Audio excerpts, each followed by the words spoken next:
Oh, hi. My name is Soren. Was someone asking about me? Was it my ex? Shade? No? Okay, well, up until recently, I was a bartender in Germany while studying philosophy in my free time. As I'm sure you can imagine, it was very surprising to me to discover that I was actually one of the Wiesle from the Order of the Vance here in Saturn. When I was pulled back, I decided to continue my study of philosophy and found that it had even more meaning when viewed in the context of the invisible sun and the structure of the universe. I have dedicated myself to the study of the true nature of things and their true names. Shortly after returning, I was reunited with my childhood best friend, Lucas, and am very glad for their friendship as we all try to recover after the war. Ah, the war. What a delightful mystery it is. I would love to learn the true nature of that someday. But for now, I will continue my studies, read in my free time, and... oh yeah, I liked bartending so much I picked up a few evening shifts. You know, just for fun. Why, hello. Have you come to me from the Pale, wayward spirit? You may call me Lucas. I study the veil between life and death, and how these energies may be tapped into by those in the waking world. No, I am no member of any schools or circles or cloisters. I'm an independent researcher, an apostate. That is why I am able to devote so much of my time to my meditation and research without interruption. You see, in my youth, I was preparing to join one of the magical institutions, but the war, it interrupted my studies. Yes, I went to ground for some time, to the land of shadow. I found myself in a place called Boston. It was quaint, if not a bit rough around the edges. My memories from those days are hazy at best. I've only recently returned here to Saturn now, which is just as well. My time away has given me newfound vigor and a specific focus for my talents as a Wiesle. For my part, I hope to study a way to travel back and forth freely between the realms of the living and that of the dead. Perhaps, if I am lucky, I may find a way to bring back those who have crossed over in death. Though I remain uncertain of one particular fact. Do those from the realm of shadow find their way to walk beneath the pale sun? I hope to uncover this truth, for my own sake.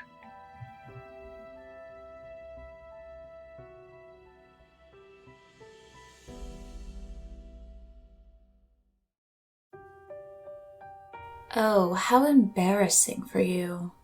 My sister should be just around the corner. I'm sure that's who you meant to find. No? Interesting. You may call me Soraya. Manners would dictate I ask for your name in return, but I have no desire to know the name of someone I will likely never again acknowledge. I'm sorry, were you expecting a friendlier interaction? What an awkward assumption to make. I'm afraid there's not much to know about me. I spent most of my time in the shadow maintaining the ledgers for some of my sister's more illicit activities. I didn't particularly want to get involved, but I always did have a hard time saying no to Shade. Here in Fartown, my loyalty remains unchanged.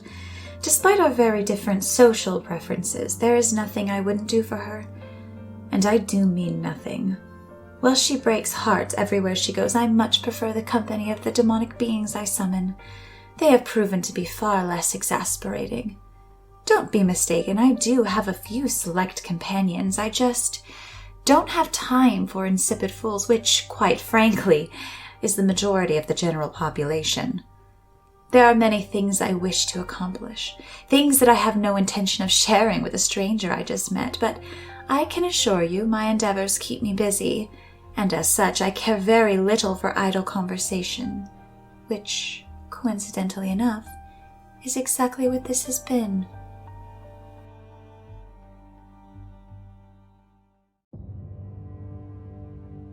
Hi, I'm Scheherazade, more commonly known as Shade. But let's be honest, you probably already knew that. Why yes, this is my party. Ignore my brooding sister in the corner. She would prefer that. Before we came back to Fartown, Soraya and I lived quite the life in Mexico City, where I made the most interesting friends. I developed quite a habit of eliminating anyone who made trouble for me or my sister. So my work in the city was simple, easy, straightforward. Nothing like the life I returned to here. I was able to bring back my most prized possession, my Colt Python. Yes, that's a gun. And no, I'm not afraid to use it. But you don't have to worry about that. We're friends, right? Maybe more. Who knows? I do have a lot of friends. Even still, there are some problems my trusty Colt and itchy trigger finger can't fix. Recently, I've had something taken from me. Something I can't live without. And I will weave the deepest depths of darkness and the hottest fires of hell to get it back. Anyone who can help me will earn a loyal companion. Anyone who stands in my way, well, you know what they say. Old habits die hard.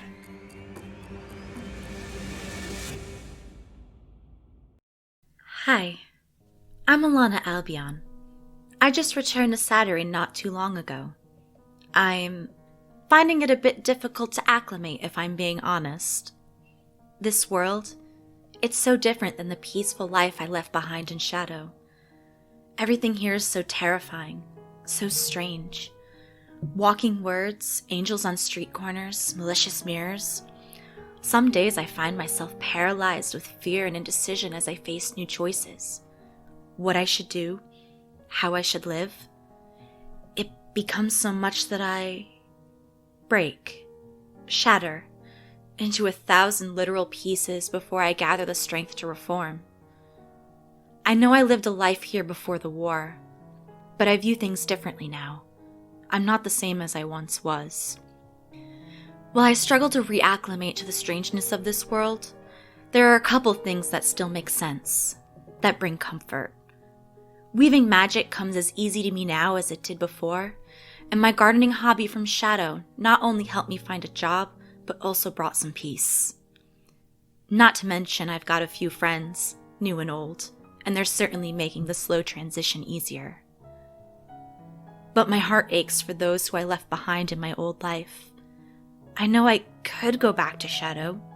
Nothing is stopping me. I can go back to my peaceful life in the cabin, with Peanut, with Lycia. But I can't in good consciousness go back to something I know didn't exist.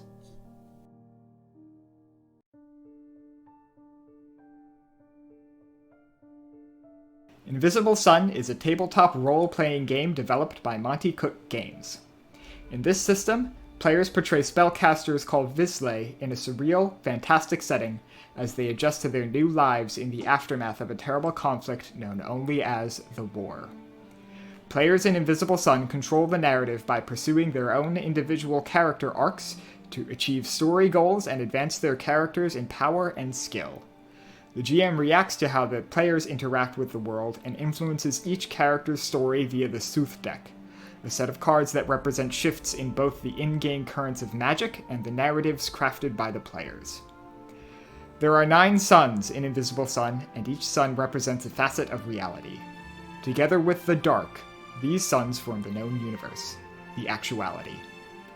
8 of these suns are organized in an ordered path, and the 9th, Invisible Sun, shines light throughout the actuality. We would know the light from the Invisible Sun as magic. After seeking refuge from the war in the shadow of the Grey Sun, a land of falsehoods and illusions, which we as players, GMs, and viewers would call our world, our main characters return home to the world under the indigo sun of truth, in the post-war magical metropolis of Saturnine. The city, much like the player characters, is in the process of rebuilding after the war. 17 districts of Saturnine remain, separated by large swaths of desolate cityscape called Ruined Expanses. Within the city, our story takes place in the pocket dimension of Fartown, Saturnine's Visley district, the most magical part of a deeply magical city. Under the light of the Sun of Truth, our players will relearn what it means to be Visley. They will recover pieces of themselves lost to an apathetic world. They will reclaim their lives. Welcome to the actuality. Welcome to Reclamations.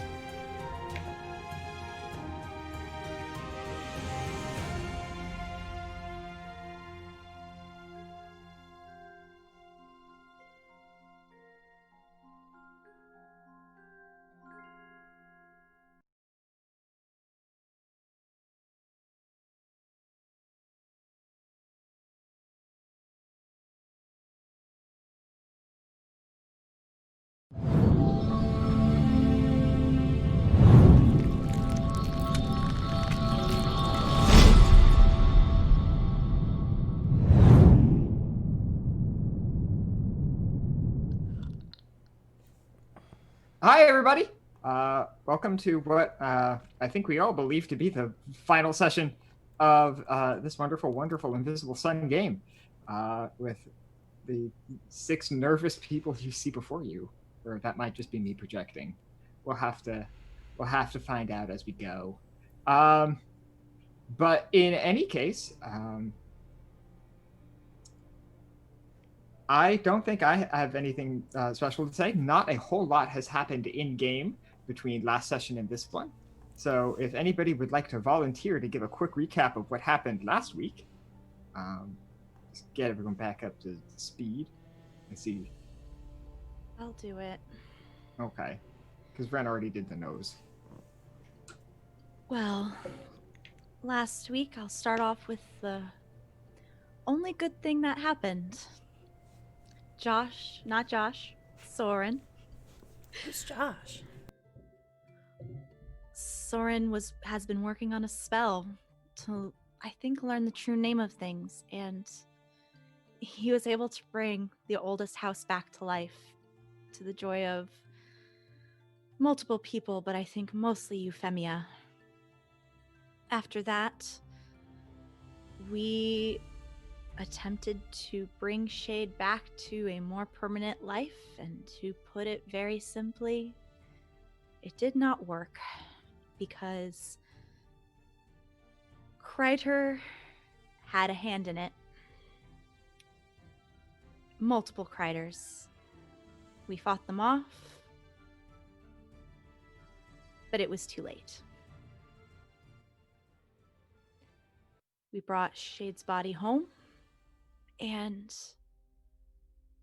well, I know there's another option, but Soraya still needs to talk to Emma Elizabeth.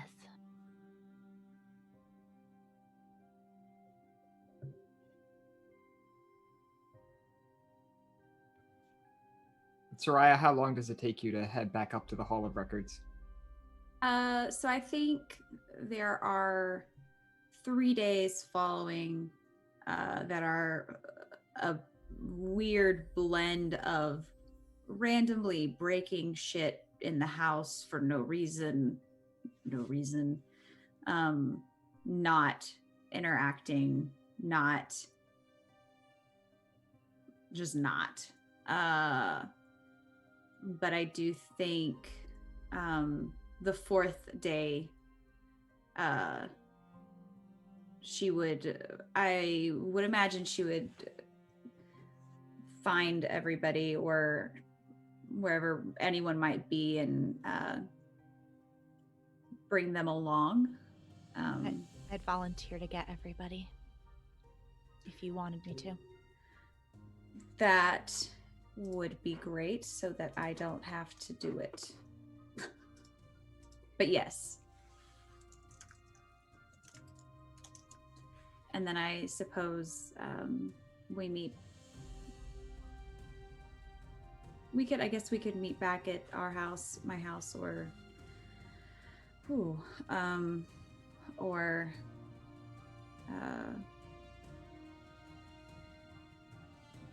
straight there, I guess.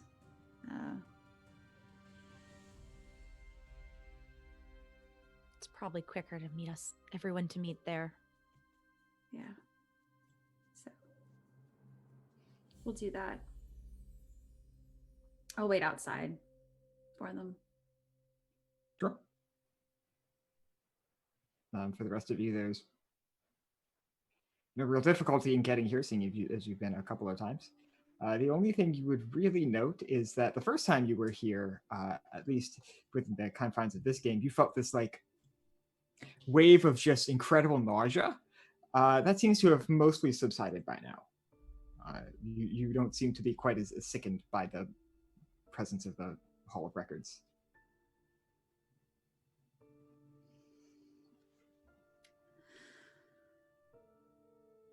Let's see if we can fix this. And Yeah. I'll walk in, heading straight for Emma Elizabeth's Sure. You head up office. the stairs to her third floor office. As you come in, you notice that she is already speaking with somebody.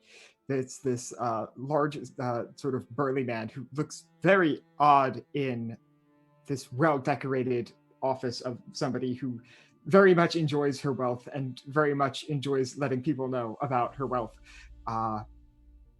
But there's this man sitting across desk from her, this big guy who looks like he's probably in his late 30s, early 40s, got just these dull sort of drab clothes. He's holding a cap in his hands. He looks very much like a sort of London cab driver almost.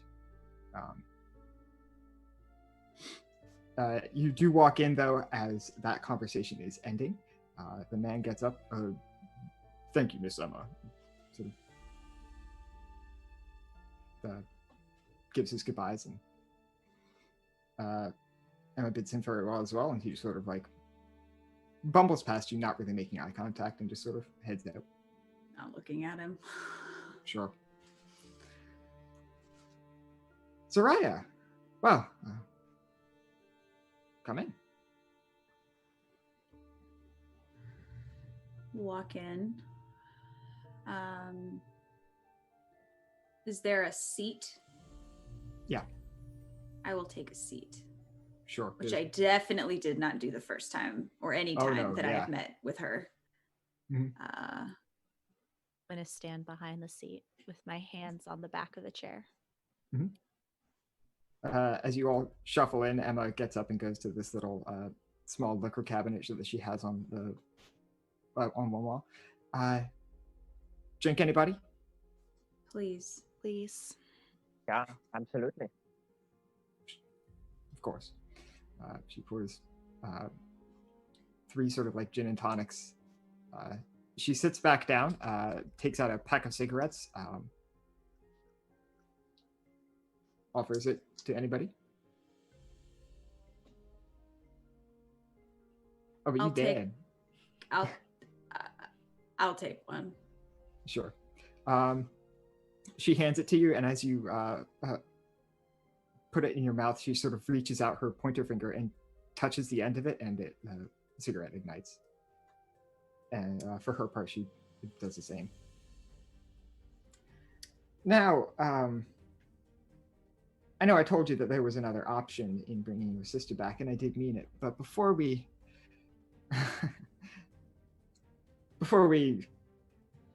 delve into that, I want to understand just what happened in my ritual room the other day.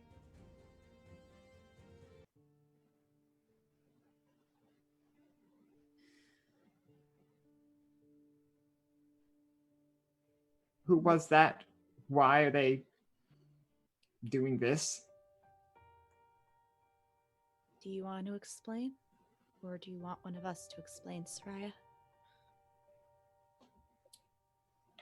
She was having dreams.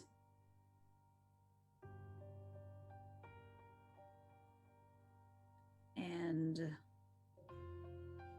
the person that killed her the first time evidently wanted to keep it as such.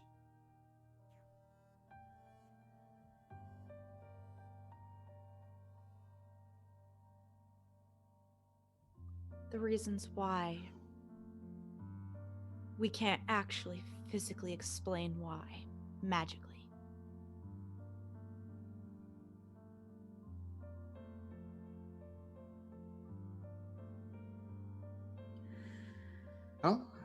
suppose that will have to do. I don't know what his relationship is to you, or how he possibly found out you were doing what you're doing, but I can assure you, if he has anything that is even remotely like a self-preservation instinct, he wouldn't dare try to interrupt what we were about to undertake. If you'll follow me for a bit. Before she leaves, Emma gets up and she goes back to the liquor cabinet, and on top there's a large glass display case, inside which is this almost oversized looking gold revolver. She takes that out, puts it in a holster on her hip that you probably didn't even notice before, shuts the case, and begins leading you further out into the Hall of Records further up. Follow her. Sure. Yeah. You go pretty high up. Probably higher up than you would have been aware that there are floors. Almost certainly higher up than you would feel like from the outside the building has room to contain. But at some point, you come to this large sort of, I don't really want to call it a doorway, but imagine like a rectangular, like white stone frame almost. And in the center of the sort of door frame, there are these large black granite pillars. And Emma seems completely undisturbed by just walking into this stone structure. But as she approaches, these three pillars sort of rise one after the other, leading into a walkway almost of the same white stone that the frame is made out of. On either side of the walkway and in pretty much every direction, there is just nothing but darkness. You are walking on this bridge over nothing to nowhere, just sort of existing in nothing. But after walking for just a bit, you do see that there's another similar doorway where you go in, and there's the same three granite pillars which sort of rise and bring you into a small, almost like a vault. There are various books and writings and expensive looking things. Am I feedbacking? Feeding back? I hear it. Yeah. I don't hear it. Ever so slightly. Okay. I don't hear it now. Okay, yeah, I think it went away. But anyway, in the room, the few things you would probably notice for sure is you see Emma is walking towards a small table on which sits this stone sphere that seems to be inscribed with various markings that none of you, not even Soraya, would find familiar. Which is weird because Soraya speaks the language of almost every spirit in the actuality. So the fact that this language is unknown to her is fucking weird. On top of the same table, there's an array of these small blue potions, and Emma picks one of those up as well. Because this has been mentioned and discussed, I imagine that one of you might also notice on another table there's this knife. It's like a sort of like got a Damascus steel looking blade and a dark wood handle. It just looks old. If you were to go up to it, it feels old. It is just very unsettling to be in the presence of this thing. There's that just sort of jabbed into the top of a table, and right next to it is this bubbling orange liquid that is warm to the touch and, if possible, even more unsettling than the knife.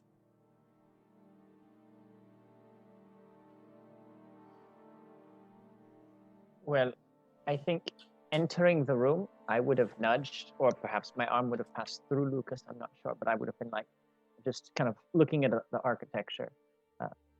If you ever want to remodel the aqueduct, I feel like this is a nice template we could work off of. The aqueduct is timeless. Remodeling is pointless. Sure, but sometimes a little decoration is a fun flourish. If that is something you would enjoy, perhaps I'll consider it. But for now, I think this is best suited for this particular location. Yes, task at hand. I like the stonework. It is very nice. I agree.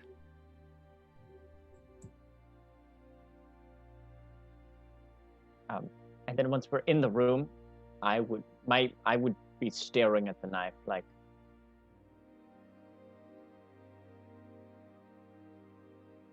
I wouldn't say a word. I would just stare at it. Side-eyeing Soren.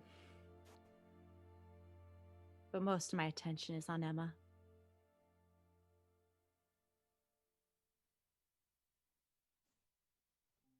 For her part, Emma extends a hand out, offering you the sort of like probably like 4-inch diameter stone sphere. Offers it to Soraya. This is another monograph. With it, you'll be able to contact something that exists. Some people would say it exists outside the actuality. Some people would say it exists at the center of it. Honestly, I have no fucking idea which. But you can use this to reshape reality as you see fit. Now, I want to make it very clear. I'm trusting you with this, Soraya. You will be, if only for a few moments, the most powerful person in Settering. Don't make me regret it. I just want my sister back.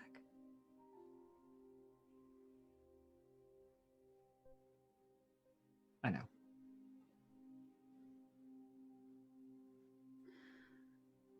Soraya, is there anything you want me to do to maybe help you in this endeavor? I don't exactly know how this works. Oh, she'll certainly need help. She'll be the only person who can perform this ritual, but the amount of power required to cast it is frankly incredible. So we'll all need to pitch in. All right. Also, though, it is rather dangerous, so if you can do anything to protect her, that would probably be in her best interest.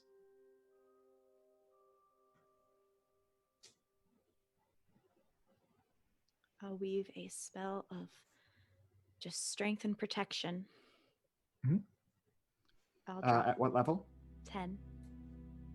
10, okay. Let me quickly check the level of effect table to see what kind of a bonus that gives you. Just a blanket burst of vigor and strength.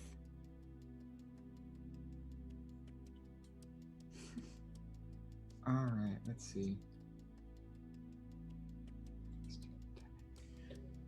Okay. So this there's a level 9 effect will be to add +2 dice to a significant endeavor ongoing. Does that sound fair? That's fair. All right. So broadly, what will happen is this ritual requires some resist rolls, and when we get to that, you'll be rolling the +2 dice. Sure, sorry.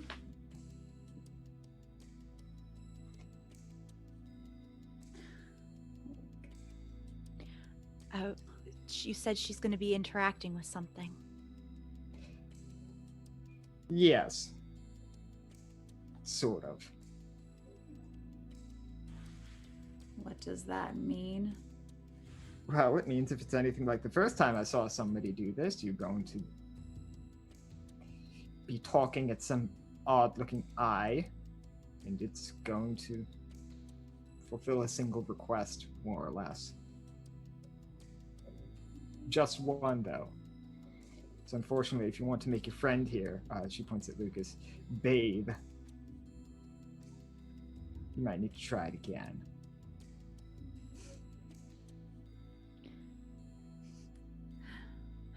I'd like to weave again. Sure. And I would like to weave interaction and strength to boost any interaction she might have with this being. Okay, sure. And I will drop 10 sorcery again. All right.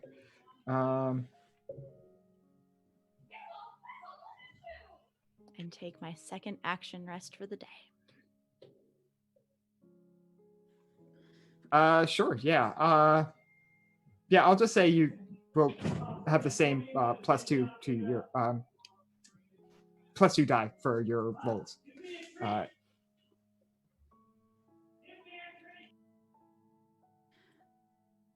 So, do we need any specific setup? The other ritual took quite a bit of preparation. Yes, there'll be a... We have all the materials we need. The performance is a bit lengthy, but 6 hours.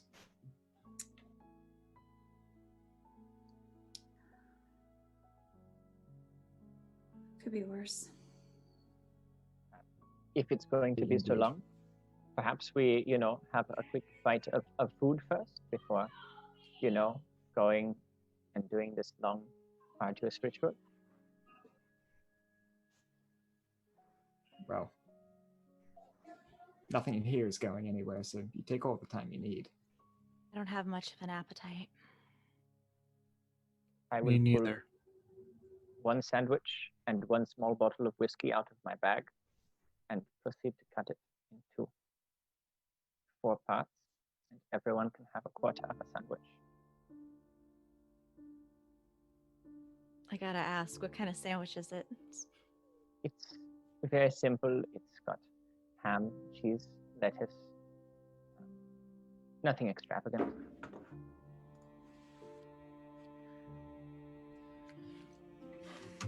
Well, Soren, if you insist, and I will proceed to eat with the rest of you.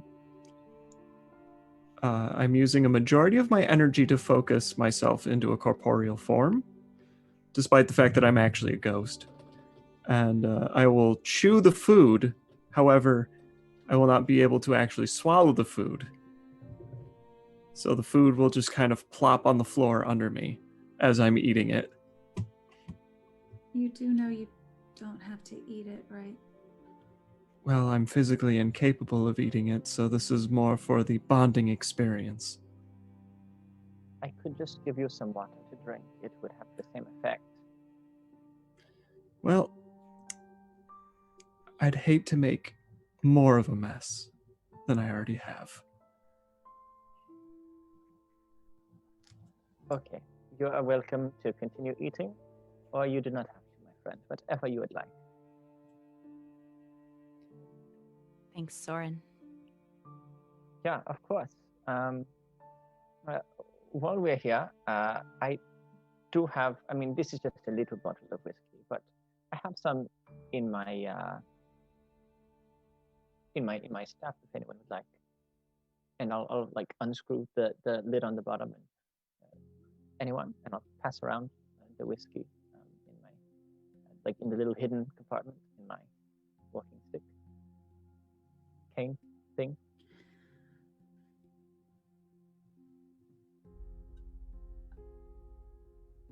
I'll take some.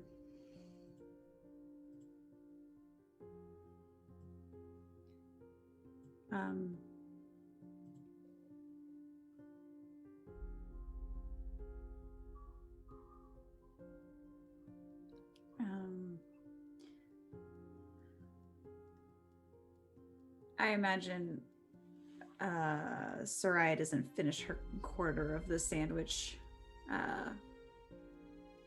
She eats most of it. But when it feels like everybody is kind of finishing up, she'll turn back to Emma Elizabeth and so where are we doing this? Are we doing this here? Oh, no. No, I have a room prepared for this. Follow me. And as we're ending our last supper here, let's quickly hop over to Jade.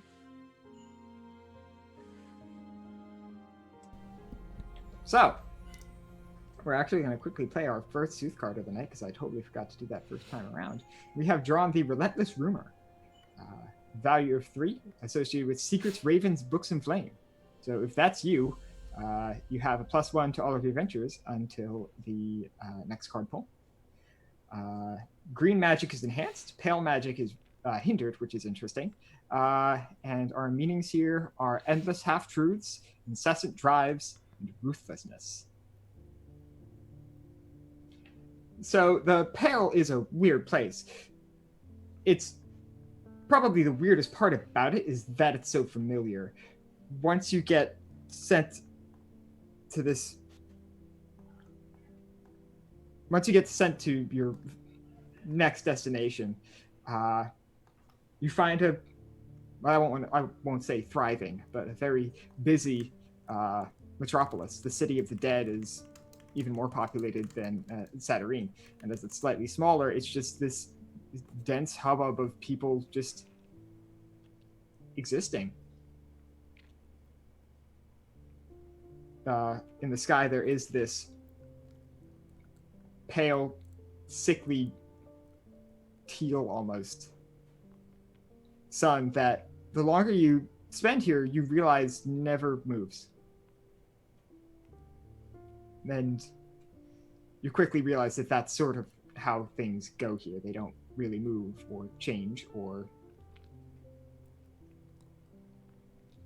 really they're not affected by time in any way. The large black stone buildings around you are impossibly old. You wouldn't be able to put that together just by deduction and the sheer spookiness of being around this place, but you certainly wouldn't be able to tell by looking at them. But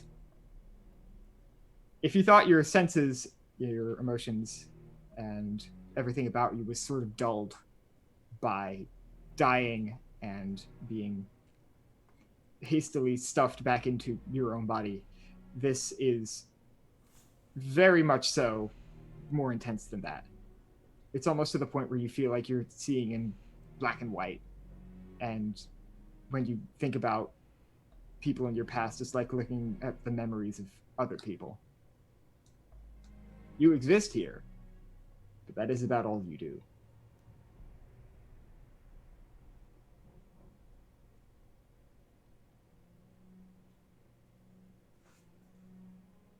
Gosh, I don't even know what to say, aside from, I guess I just wonder. Sure. Plenty of place to wander, and plenty of people who seem to have the same idea. Can I weave? Sure. Ghosts can do magic, yeah. Although I guess you're technically not a ghost, but anyway. Yeah. I think every once in a while I weave something minor just to remind myself that I can. Sure, yeah. Since it feels like my life is over, I try to cling to the one thing that gave me life, gave me purpose. As you do this, especially as one of your aggregates is fire, it's the warmth of the fire is sort of the only thing you really feel these days. And interestingly enough, as you create these small little fires for yourself, you find other people being drawn to you. As there are certainly no other fires in the city of the dead. When you light these fires, even if only for a moment, you find yourself to be relatively popular among other just sort of unspeaking, unfeeling existences. I save the fires for when I feel like I'm the most alone. Sure.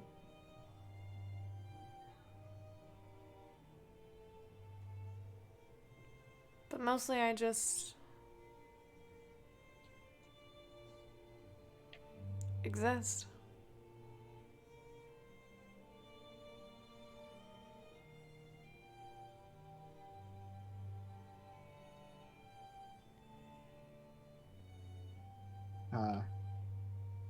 going back to the other side now. You walk into a bit large, empty, circular room, very much like the first ritual room you were in, but this one has a different feel altogether. That nausea that you felt when you were first at the Hall of Records that had subsided largely, you feel it come back stronger than ever as you enter this room, which looks like it hasn't been touched in months. There's a fine layer of dust over just about everything. There is still random, like, empty vials and just ritual components just sort of lying around out in the open on tables. It looks like whatever preparation needed to be done before this ritual has basically been saved from the last time it was used, to the point where you can still see scorch marks on the ground that were just never cleaned up or dealt with.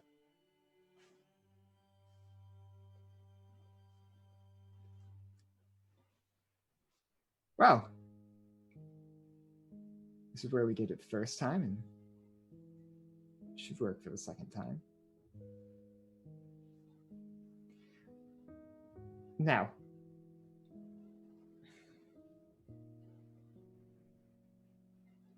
what happens next is not going to be pleasant. Your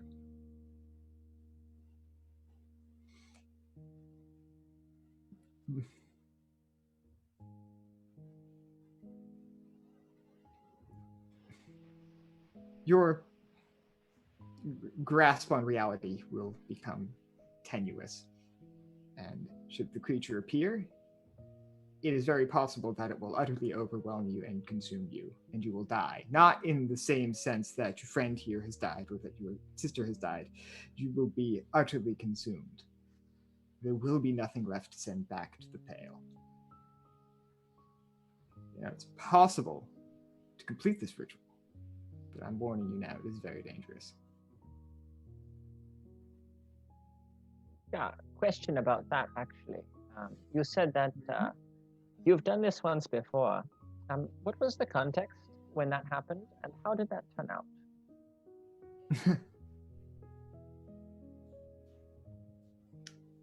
You saw the man in my office, yes? Yeah? I murdered him a long time ago. Well, feels like that, at least. Okay. Someone was threatening the woman I loved, and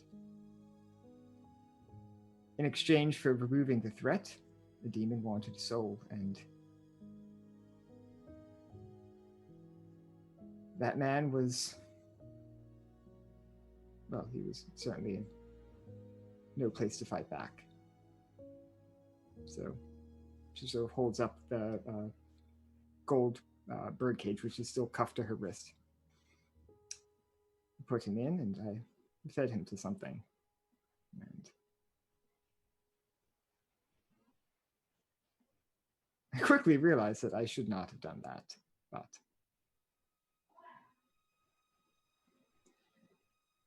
anyway, I spent a while looking. The changeries turned my mother's face into a moth, so I figured that there must be something that could be done magically.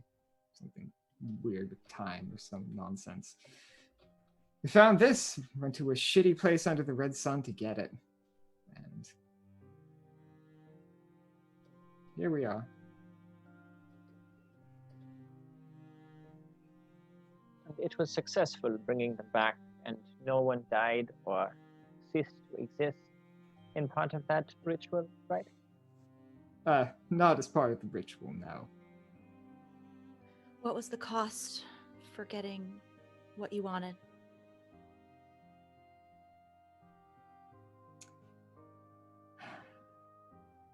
Well, Henrietta and I don't speak much anymore.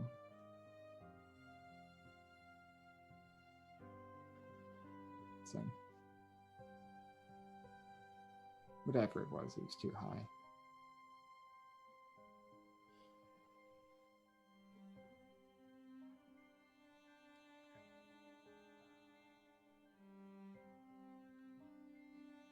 Soraya. Anyway.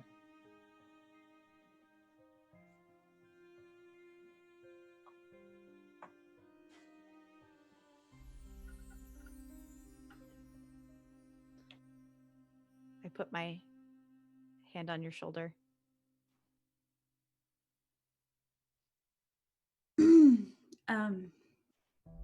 So we can just get started. Yes, just a couple of things first. She hands you that small little blue potion. Here, drink this, and then try not to think of the number 3. Why would you? Oh, what is? Doesn't matter. I'll drink. It will help keep you safe. I'm But drinking it doesn't like the number. I'm actively thinking about the number 2. Think of your sister. Sure. You don't tell me not to think of a number and then just say the number. So actively just be concentrating on 2. What it looks like. I'm thinking of things in pairs. Mm-hmm. Sure. And, nothing weird seems to happen, but mechanically, you have +2 to any resist rolls. For the next So does that 8 hours. Oh. Raya's got a lot of bonuses. Yeah. Jose, I got a lot of bonuses right now. Yeah. I basically y'all. This ant situation is killing me. Okay. Would that mean I have a +4 to resist? No. So what Alana did is she gave you that's extra dice to roll. That's right. These are decreasing the venture for you. Yes. Okay. I got it. Mm-hmm. Okay. Well, if we're all ready, she sort of indicates a place for you basically to sit, almost in the center of the room, Soraya. Just sit here and try to concentrate on the monograph.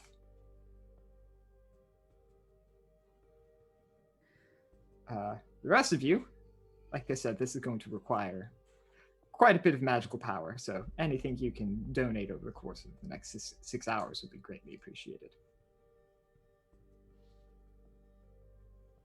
So broadly, this will take 6 hours, and it will require 10 sorcery per hour to pull off. You can take rests. Even you, Soraya, as you're performing this, you can do action rests. You can't do 10-minute or hour ones. Sure. You can use your action rests. Okay. And it's basically like at the beginning of every hour, so it's not like something you need to do continuously. Okay. So the rest of us can take 10-minute and hour rests. Yes. Yeah. Okay. And as the performance is 6 hours long, you should be pretty fine. Yeah. I can contribute 36 without, well, that's just actions. So I can contribute a lot. So let me know. Yeah. I'm all in. I can contribute. Sure. Yeah, I'll, maybe we just do 5 and 5, 5 and 5, 5 and 5, 5 and 5. That way no one just burning a whole pool. That way we're, just everyone's sharing in the load a little bit. Sure. You'll broadly figure out how you expend the sorcery. I will contribute 20 and save 10 in reserve for emergencies. Sure. All right. It's 20. Soraya has to give the first 10. That makes sense. So that's 30 taken care of. Do you want to do 15-15, Soren and Lucas? Sure. All right. Perfect. So mark off the requisite sorcery and or rests that you would need to complete this. I'm out of rests. Yep. So a couple of things happen as Soraya begins to perform this ritual. You may or may not notice this, Soraya, as it is still in the early stages and really nothing seems to be happening as you just hold this sphere and just like have to focus on it. But out of the corner of your eye, you might notice Emma walking over to the side of the room and speaking in sort of hushed tones with a summoned creature of some variety. You would assume it's an angel based on the odd sort of silvery form it takes with the almost liquid flesh. But they have a quick conversation. Emma sort of scowls a little bit, takes the handcuff off, extends the chain out to the extends the cage rather out to the angel, who takes it. The angel then basically reforms itself into a sort of halo almost, and flies its way over to you as another bonus to your resist defense rolls. So this will be an extra +1, so you're now at +3 total. You're making me nervous with these. It's fine. It's fine. Yeah, the challenge is 10. So Okay. it's Okay, yeah. okay. Yeah, and you need to so it's 3 successive rolls of challenge 10. All you need to do is survive, because every time you fail, you get 1 anguish. Cool. All right. And you get 1 anguish as you immediately start it. So basically, you need to succeed on, I think, 3 of these rolls. So I have an anguish?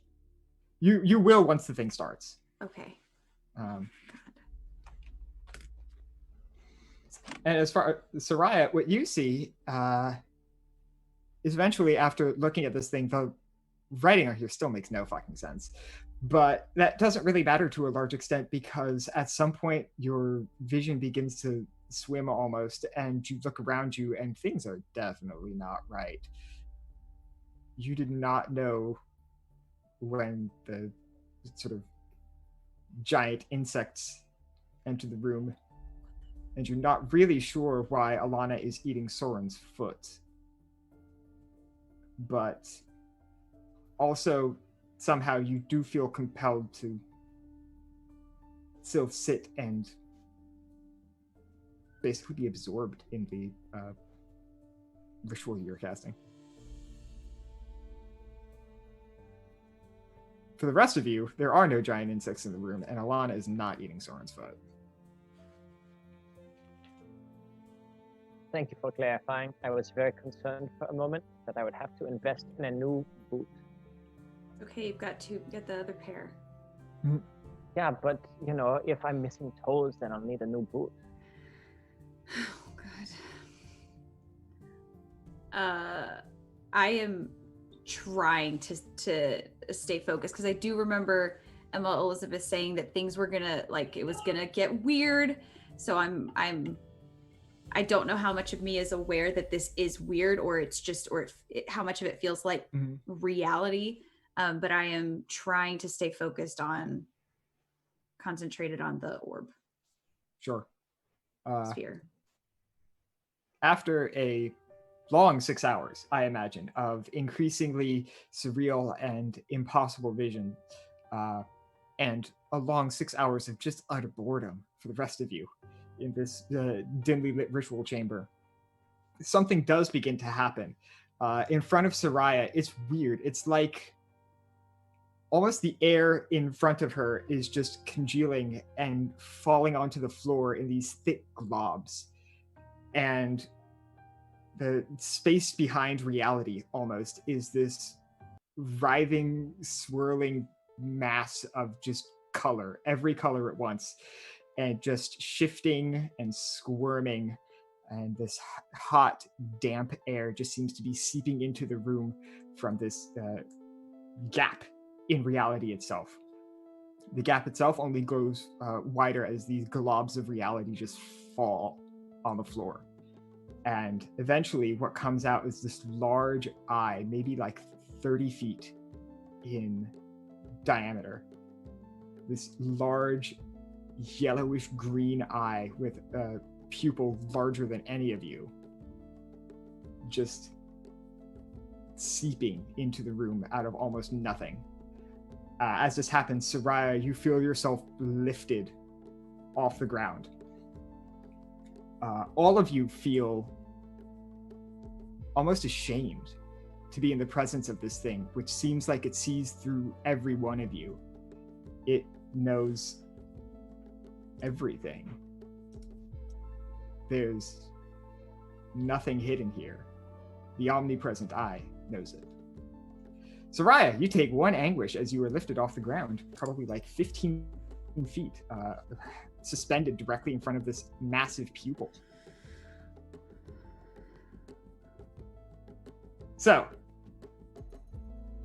what happens next is there are 3 resist rolls you have to make. If you fail a resist roll, you take an anguish. If you take 3 anguish, you die. So I have 2 left? Yes. Okay. You can spend Bene from your intellect pool to bring your total venture up to a 5. And I'll be drawing a Sooth card in a second. Okay. So that'll bring your total venture up to a 5. Can You I- have 2... Oh, go ahead. No, okay. No, go ahead. I'll let you finish. I'm getting nervous. You have 2 extra sortilege from Alana. You can add 1 from your own pool to be rolling 4 dice at a time. Okay. I also gave her You only need 2 plus successes. 2 on all significant what? For interaction specifically, Okay. because you wove interaction. This is just to mentally like not die. Is there And is there any outward or physical pained expression when someone takes anguish? I would say yeah, probably. Soraya definitely not having a good time. What Do she I- displays is obviously Mindy's prerogative, but this is not a pleasant experience. Do I think interfering in helping Soraya more during this interaction will hurt her interaction with this thing?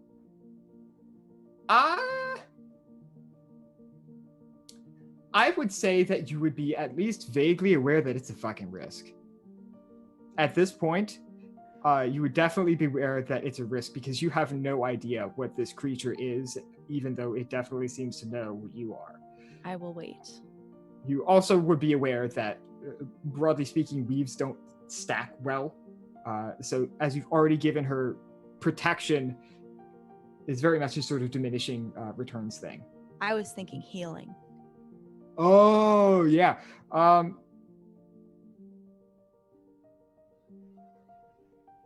Yeah, it's... So that's not the diminishing the returns thing, but it's still very much like, do you want to interrupt this big-ass eye? I will wait. Sure. Sorry. So your venture is up to a 5 now. You can Okay. spend from your hidden knowledge pool. Okay. You can spend 1 from your hidden knowledge to bring your venture up to a 6. Do I need to do this for every... So I would take... If I wanted to do this for every one, I would need to take 3 from each. No, you build 1 Oh. venture for all 3 rolls. All 3 happen simultaneously. Okay. Yeah, so trust Okay. me, it's better that it happens that way. You So don't have to spend one- as much. So 1 intellect, 1 hidden knowledge, Mm-hmm. and I'll spend 1 of my sortilege. All right, so you'll be rolling 4 dice total, 1 physical, 3 magic. Let me pull a Sooth card real fast. Oh, that one's lame. And if it looks like Um, Soraya's about to pass out or something, or die, I My will interfere. fucking god. Oh, the card pulls. The card pulls. All right. No, that's the wrong one. We have pulled the Watcher. Value of 9, associated with mysteries, rats, mirrors, and stone. This is the sovereign of mysteries. You have a +2 on all of your ventures. Yes! So your venture is now up to 8, which is absurd, but that's where we are now. Okay. Meanings: parental figures, sight, alertness, observation, and knowledge. Oh my god. So basically, okay. So Um, I roll so the- 4. Yes, you need to roll a 3 magic, 1 physical. 3 magic, 1 physical, and you need to roll those 3 times, and you need Okay. to make sure 2 of them are a 3 or above. Does it matter if they are... Does the physical have to be 2 or above? regardless? No, yeah, oh, they, it just has yeah, to. they all need Okay. to be. Okay. You need to make okay. sure 2 out of all of the 4 rolls are 3 or above, and that will be passing. And it doesn't matter if I get a 0 or anything if I get the 2 above. If you get a 0, you will still trigger flux. Okay. If it's on the magic but I dice. can still pass with triggering flux. Yeah. Oh yeah. Absolutely. Okay. Mhm. Okay. All right. We made this about as dang near impossible to mess up. So. Oh my god. So, it's an 8 and a 6 and a 2 and a 2. All right. Yeah. So 8, you 6. you manage to succeed in the first resist check, and as you do this, the weirdness of your general surroundings never really faded. But now, as you're sort of in the presence of this this creature that sort of sucks all the air out of the room, almost in terms of your mental capacity, you're definitely beginning to see more clearly, and it now feels less like you grasping at reality and more like you pushing out some sort of outside force. So if you want to go ahead and make your second roll. Oh my god. What did I have to roll? You needed to roll a 3 or above on at least 2 of the dice. What was the venture? The venture is total of the venture is 8, but you have a -1 from the anguish, and your target is 10. I rolled 3 2s and a 0. Oh my god, the luck! Is the 0 on a magic die or It is not on a magic die. Okay. Do I still take? I take an anguish though, right? You do take an anguish, so now your total venture is at 6, and you need to roll Okay. 4 or above. Okay. I'm readying magic Yeah. for healing. Yeah, so this is the last one. You either succeed or die at this point. Okay, You need to great. make sure 2 of your dice are at a 4 or above. Okay. Ooh. 9 and a 6. Well, and a 5 and a 1. So. Okay, yeah, you make it. So, what happens is you begin to push the omnipresent eye out of your mental space. You hardly even knew that it was invading in the first place, and yet you now find yourself free of its influence. You just find yourself hovering in front of this thing.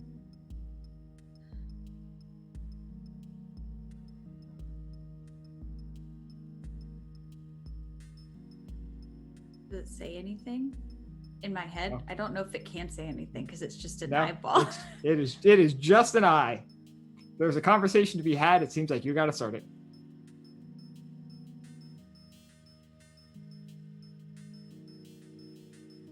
Can you bring my sister back?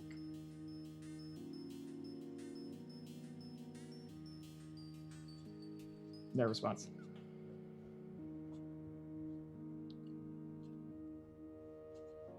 Do I get the impression that I need to have a full-on conversation, or I just need to make a request? Broadly, you just need to make a request. Asking if it can do something is... Okay, that's fair.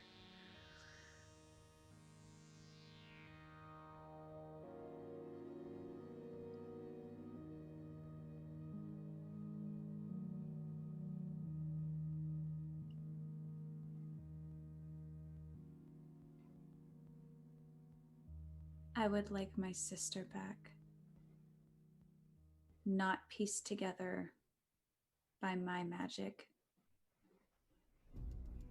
but here, full and alive. As she was before she was murdered.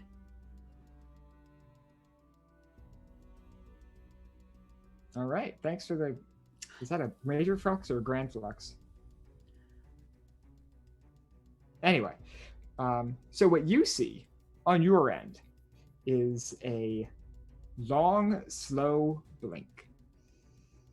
On your end, Shade, aside from your position, which has been changing as you walk, the first thing that has ever changed in this place begins to happen.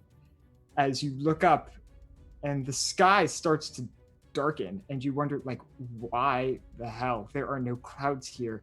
Nothing passes overhead. The sun never sets. There is no moon. There is nothing. And then suddenly you see this sphere just slowly taking its place in front of the pale sun and eclipsing all light in the area. You look up and you see this impossibly large eye. It might be the size of a fucking planet. And it's just slowly shifting, scanning. Eventually, you feel like it settles on you, although from its perspective, it could be looking at a solid 50 square miles. Either way, you begin to sort of rise towards the pupil of this thing.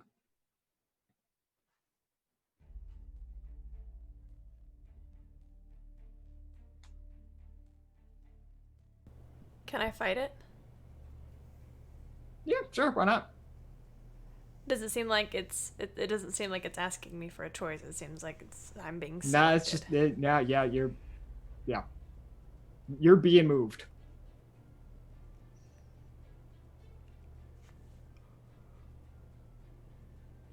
I think I might struggle for a few moments before I wonder why I care. Mm-hmm. Sure.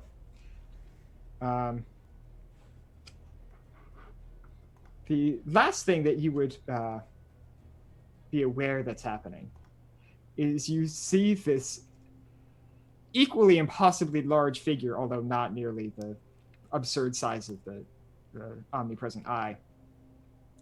This woman dressed in all white with a black crown and a long scepter sort of steps out, looks at the eye for a moment, looks at you, and then turns and walks back into her palace, as the Empress seems to have at least tacitly accepted your removal. What happens next is you're basically absorbed into the eye. There is a long, slow blink as you see the last little remnants of the pale sun until you eventually come back here, whether you die in some sort of action or you live to old age. But either way, you're now jettisoned through this roiling, impossible space where this is to a large extent a void, like the dark, where there is nothing happening ever. It's not even like the pale sun where nothing changes. There is nothing in the dark. This is kind of like that, except there is everything. There is everything happening all the time, everywhere. You get the very distinct sense that there may be 50 or 60 of you in this place, as you are you feel halfway in between flying through and being dragged through this chaos of reality. You are pulled past mountains made of flesh and trees grown from stone. This just impossible place where all the colors of every sun exist at once, in all times, in all places, in you, and everywhere. You don't really know how long this takes. It feels like a fucking long time. But on the other end, the omnipresent eye closes and opens. It's a long, slow blink, but not more than 30 seconds or so. As it does, it shifts and faces downward, and Shay just fucking falls straight out of the pupil. It's like a 20-foot drop. It's just straight fucking falls. It's not like damage or anything. It's a hell of a fall, but I'm not gonna fucking kill her. Yeah, so it's a hell of a fucking fall, but she just basically gets dropped straight onto the floor. The omnipresent eye, for its part, begins to close itself again, and as it does, you almost see, instead of an eyelid, it's almost like it's pulling at the reality that should be here like a blanket or a cover and just yanking it over, stretching it thin over the kaleidoscopic void which you have all just contacted. And as the omnipresent eye fades from view, Soraya is also summarily just fucking dropped. Can I catch both of them? Yeah, sure. With just weaving. I don't think Yeah, I'm close sure. enough. Yeah, that's fine. Just mark off, say, 4 sorcery total. Sure. Yeah, but yeah, you two are just fucking dropped in the middle of the room, and the ritual is over. Shade, for your part, holy fuck, this hurts. Not just the fall, but your whole body feels like it's on fire with feeling. Your heart beating in your chest is this just painfully active thing. Your lungs feel like they're almost tearing at you from the inside as you learn how to use them again. I scream. Sure. Oh, hi, Shade. Welcome back. I am going to. I assume, even though we were both caught, neither of us landed on our feet. Or if we did, Soraya probably went to her knees shortly after. I imagine if, yeah. I will crawl towards you. I imagine you're not that far away.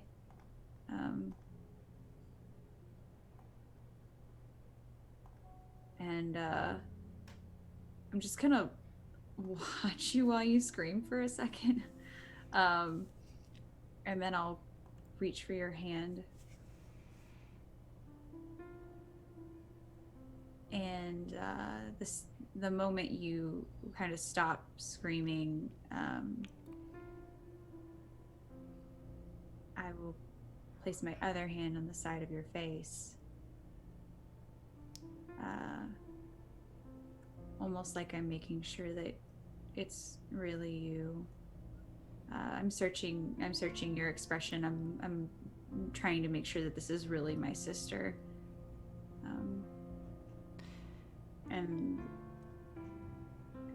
And then I'm going to pull you in for a hug, and I'm going to whisper into your ear.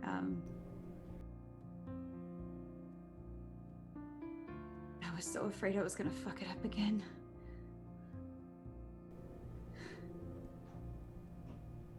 And I'm clinging to you. I want to pull back just a little bit. What am I wearing? This is important. Yeah, so your body did not go to the pail with you. What was in the pail was largely your own perception of yourself. So whatever you see yourself wearing, if you just think of Shade off the top of your head, is what you're wearing now. Then I reach into my pocket and I pull out the photograph.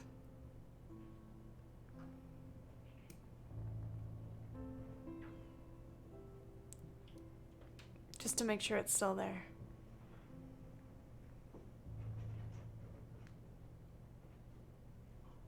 I touch her hair.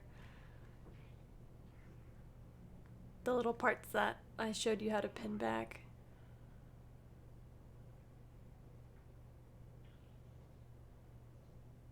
And I'll wrap my arm around your neck and just pull you in as tight as I can. I don't care if it hurts.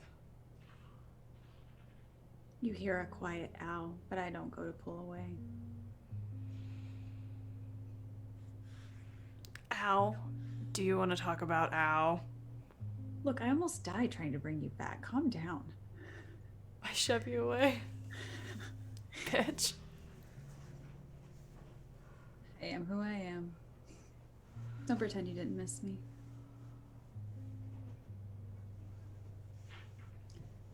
I'll glance back towards Alana. And then I will look back at Shade. Yeah. I'll slowly walk over and give you both a hug. I will half hug you back. You didn't have a choice. That's fair. Hey there, gorgeous.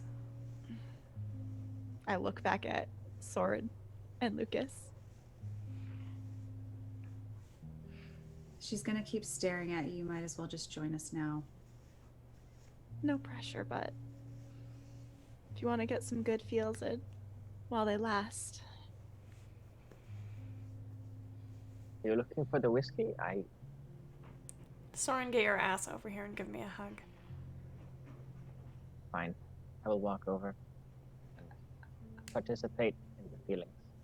I will reach a hand out for Lucas. Just a hand. Like a hand, like an actual, like not like a come in for a hug, like just a hand. I will walk over and take that hand with enough of a corporeal form to clasp yours tightly.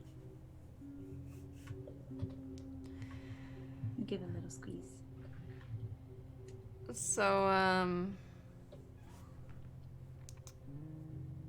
what did I miss?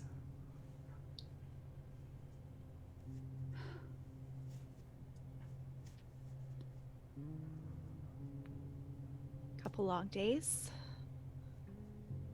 That's about it. I feel like there was a lot of self-loathing going on these last few days. So you know, the usual. We fought a lot of Krytos.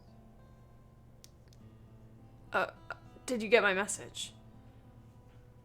I didn't get any messages. I'm not talking to you. I did. Did you see what I did to him? I did. Did you It make was- him old? Yeah. She, like, she did. That was her. You're welcome. And It was great. Don't know if it helped, but it was certainly great. it was, I guess, convenient. It didn't stop him from sending me back to, it's fine. That's all I can ever ask for, Lucas. Great. Great. What are we doing now? That's a good question. I think we have a lot of things to prepare for if we want to keep you alive. What do you mean, keep me alive? Kreider's still alive. He's made it very clear he's not going to just let this stand. And Well, then we'll fucking kill him. you know that's not that simple, clearly, as you were dead. Well, he doesn't have you. There's As plenty fantastic as I people. am, there are many people. A lot of people can bring people back to life. Look at Lucas. They're back and forth. This is... I think they're a ghost. They're incorporated. You almost sound disappointed. I'm just trying to prove a point. Killing is not permanent. You've said so yourself. Death itself is not permanent. Yeah. So we need a more permanent solution, because as fantastic as it is with all of the unwelcome guests you bring to our home, I don't think this is one that we would like to see. I've missed you. Well, go ahead. I was just going to say it was unpleasant, to say the least. I don't know if I really exactly felt anything. Well, then we need to make sure you don't go back. Yeah, I didn't think it was gonna suck that bad. Honest to God, not really sure. What I was expecting, Not it. Not it. Well, whatever we decide to do, I don't think we should do it in the middle of Emma's ritual room. Oh, is Emma Elizabeth here? Oh yeah, and I'll speaking gesture. of, okay, Oh no! I I was just give her gonna, a wave. I was gonna glance, like gesture, like give a little head nod towards where I last saw her anyway. sure. You gesture, you wave, and you're waving and gesturing in her general direction, but she is not paying attention as Graham's flux that he donated last week has triggered. An important object turns to dust in your presence, and the monograph. The chaos has disintegrated. We should go! Like the monograph that Soraya just used. Dang. Yeah. For her part, Emma is just looking down. Well, shit. What happened? I didn't do this. I didn't do it, Emma. I didn't do this. Did I? Soraya, no. This wasn't me Soraya, either. no offense. I don't think you're powerful enough to do this. I probably am, but that makes me feel a little bit better. Thank you. I get the very distinct impression the omnipresent I was not a fan of, well, being called so much. I also kind of To- may have insinuated that I didn't believe that he could actually. It's fine, you know, hindsight and everything. Actually, speaking of, y'all are all super fucking nauseous. Even You're now me? able to, yeah, even you. Oh This no! is what produced the nausea. The amount of magic and the amount of just alien presence that just occurred is just sickening.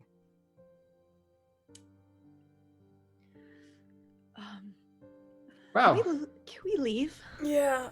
I think I'm gonna puke. Mm-hmm. Yeah. I don't feel well. Ugh, let's go. Emma Elizabeth sort of opens the door, escorts you out. Well, you know, maybe it's for the best that it's gone. I used it to,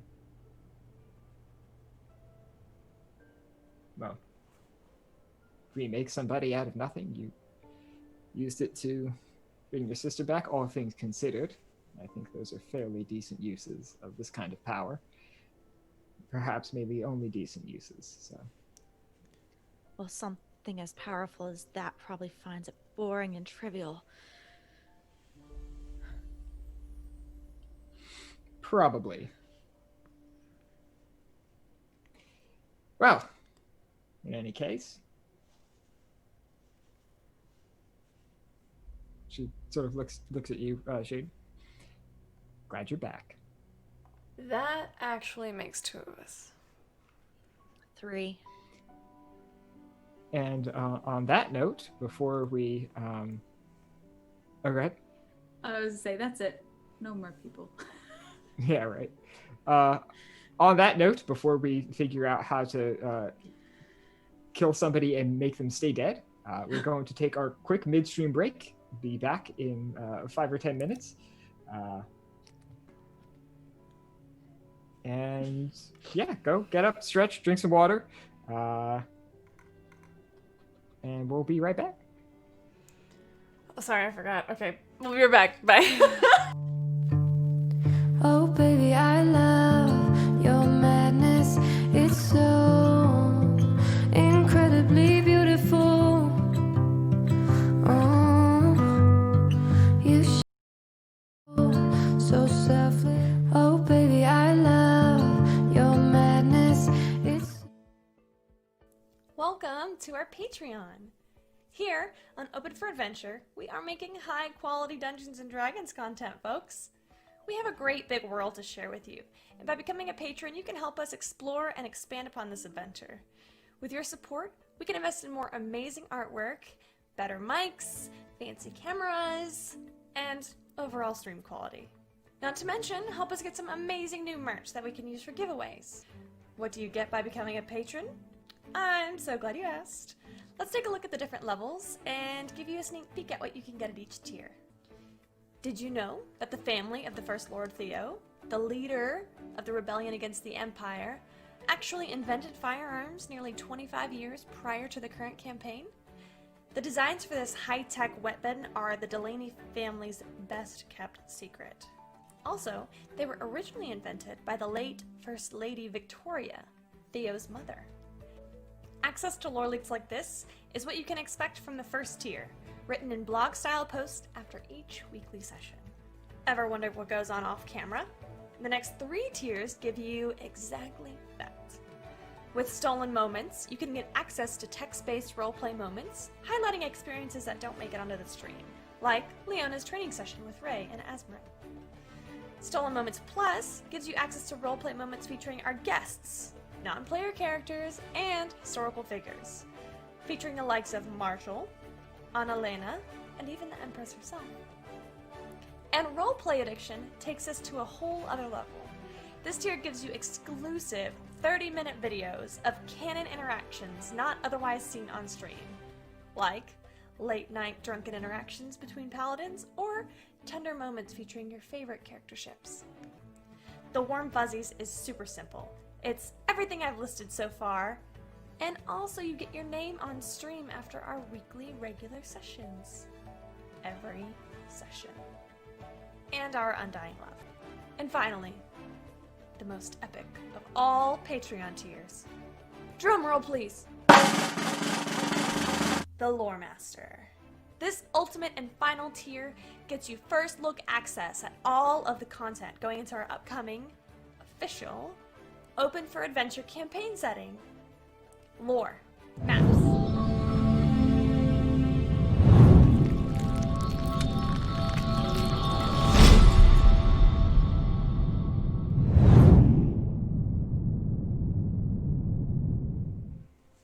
Welcome back. Hey. Welcome back, everybody. Before we get straight back into the story, I have pulled our next Sooth card. That's the wrong tab open. We have pulled the Dangerous Elixir. Indigo magic is enhanced and gray magic is hindered. This is associated with notions, cats, clocks, and wind. So if that is your heart, you have a +1 to all of your ventures until the next pull. Meanings: power, transformation, risk, and consequences.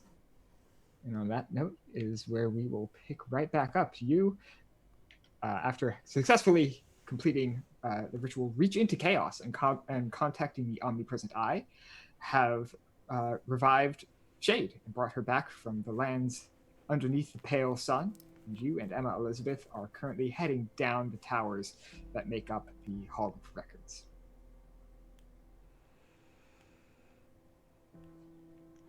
Am I like, how am I feeling?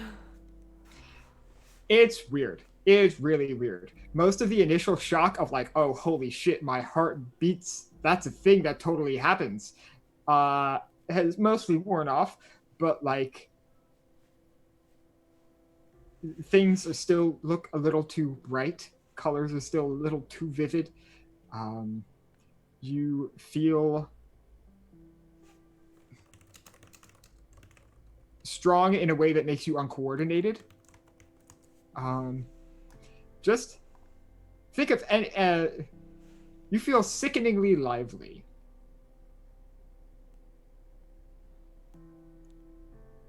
I think I'm gonna throw up. How do I feel with 2 anguish? Oh, you feel like shit. Okay. You feel you feel like you have the absolute worst migraine, and you also have depression. Can I Go ahead. see that she's having a hard time? Oh yeah, not difficult to see. Although maybe it is. Soraya does have a bit of an RBF, so. Fair. Squinting a little bit more because the lights seem really bright. That's. You might have to take this one, Alana, because I don't know if I can make it just yet without my 4th aggregate. Soraya, come here. What? I want to weave with 6 sorcery, health, and strength to assist in her headache. And I will use the rest of my sorcery. All right, I believe that off the top of my head, 5 is for removing 1 wound. Yes, 5 is heal 1 wound. so you can spend 5 sorcery to heal 1 anguish and keep I will the do so. remaining 1. I'll do so. And that's a green spell, so it's not affected by the current Soothe card. You feel a little bit better. Now you only have depression. Oof. Okay. I think rest is the next best thing. This is fine. At least my head doesn't feel like someone's trying to shove a knife in it. Thank you, Alana. Where do we want to go? Besides off of the Goetic Hall of Records, so we don't puke. I'm not gonna lie, I really miss my bed.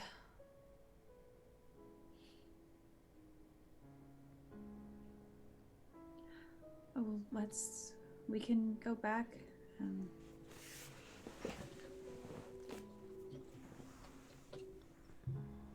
To be given a bunch of grace in terms of how long Kreider waits before he comes back for you. Out of curiosity, didn't we, and I turn and look at Shade and think about going back to the dungeon, didn't we leave Shade's body in your home? Oh, yeah. Yeah, we did do that. Well, we'll see if it's still there when we get back. Is it possible there could be a second? Is that going to be the weirdest thing you've seen in your life? We just dispose of that body. Well, why dispose of it if we can... Well, I mean, if we're expecting Kreider to return. Well, let's see if it's there first. Right? No need to get ahead of ourselves. I guess we head back to the dungeon. Head back to the dungeon? Yeah. Sure. Sure. You head right on back to the dungeon. Shade's first body is still there, dead in her bed. Okay, that's weird. Yeah. Not the weirdest thing I've seen today, though. Not the weirdest thing you've seen today, for sure. That honor probably goes to the Flesh Mountains. Either way. Yes, your first body is still there. I pick her up and put her in a chair. Sure, yeah, your former body is now sitting up in a chair. I want to make her do a cool pose like this. Please stop. Oh my god. Sure. No.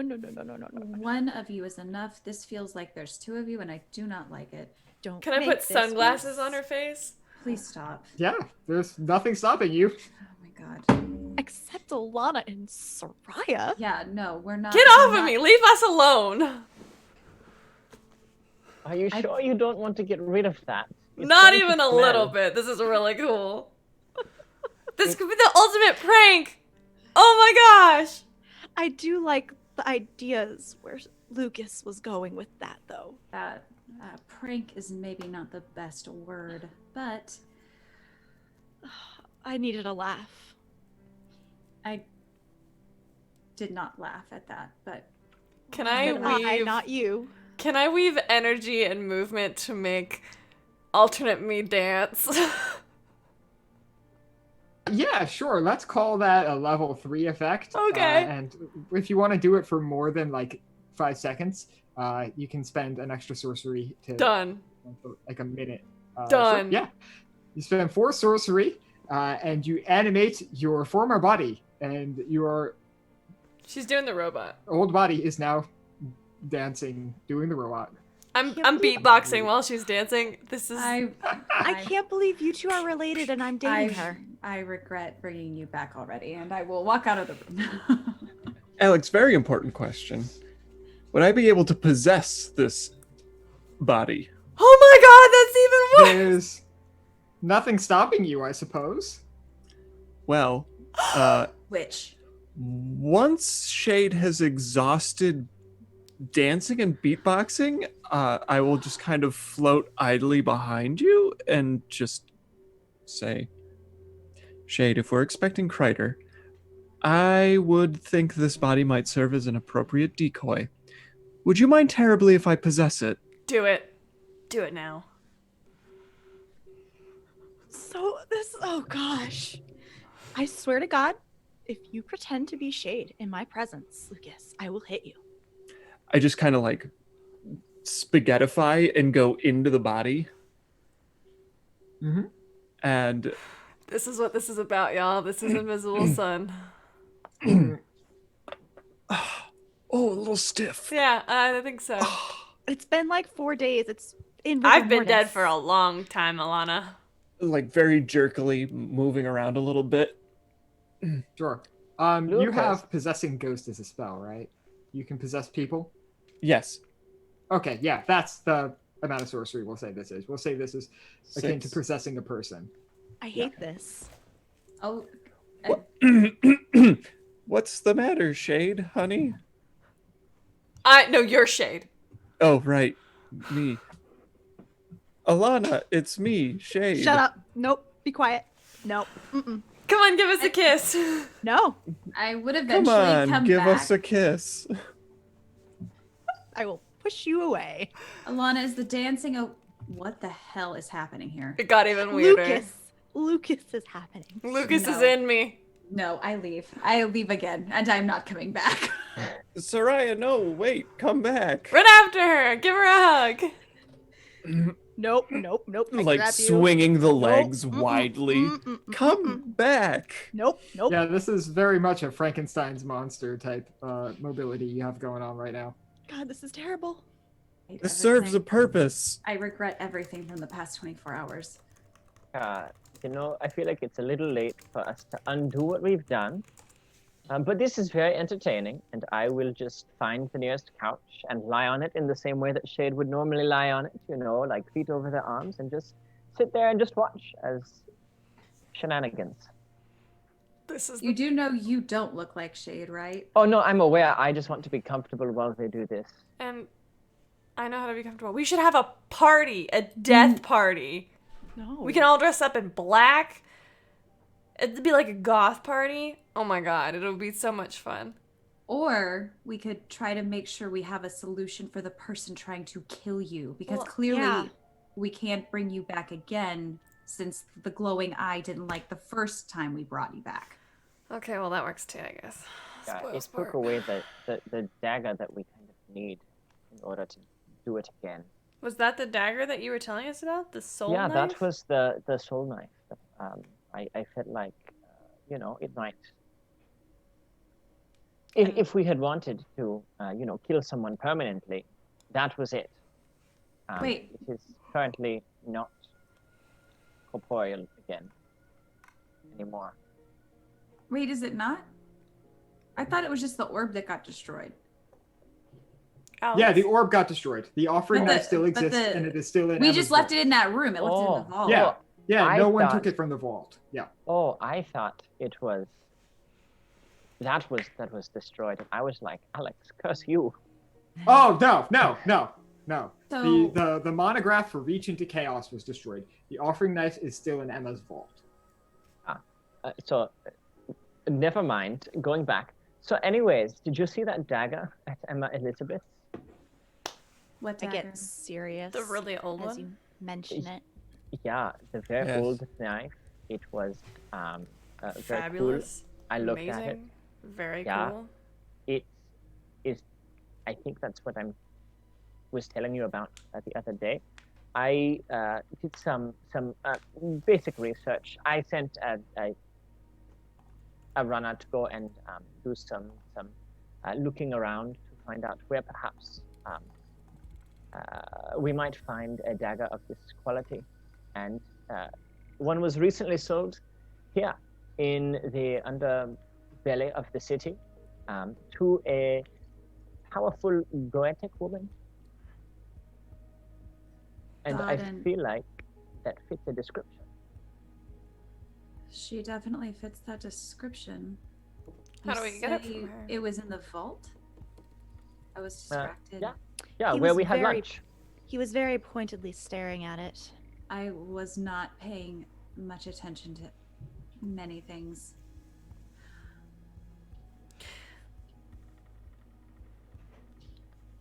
could ask her to borrow it? Well, once it's used, it's used. It houses the soul, right? Well, one use at a time. So, if you used it and then disposed of the soul, I don't know, fed it to a demon perhaps, then the soul would be no more. And then it would be empty and ready to use again to return to Emma Elizabeth if she so desired. Soraya, do you want to summon any demons in the near future that might be willing to be bribed with a soul? Perhaps, but I'm wondering if maybe that's not the price we offer Emma Elizabeth, who also summons things. Give her the soul. I think we need to weigh all of our options on what we do with Greider. Does sound like this knife is the best solution that we can pursue for now. Can I call dibs on the stabbing, though? Oh, this is gonna make my magic very different.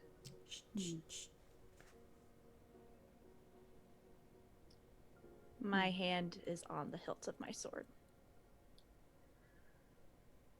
You gonna fight someone right now, Alana? No.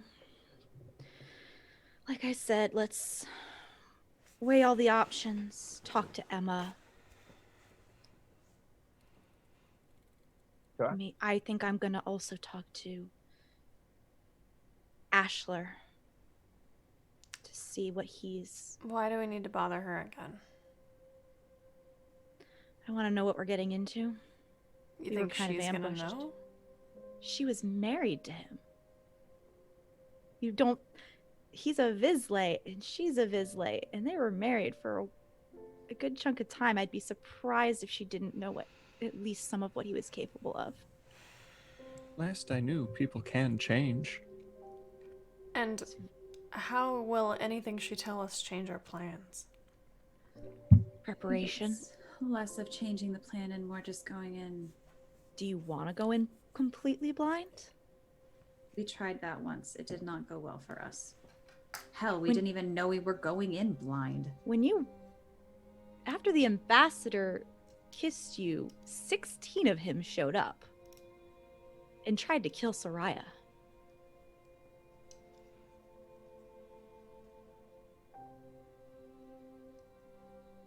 I'd like to know what he can do before we try going after him. I understand. I didn't mean to upset you, Alana. I don't want to bother he either, but there's not a lot of other people that I can think of that might know.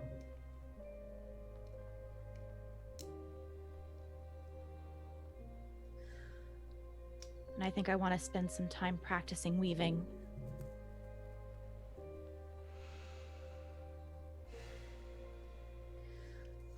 It's been a long day, so maybe we start fresh tomorrow. Yeah, I'm beat.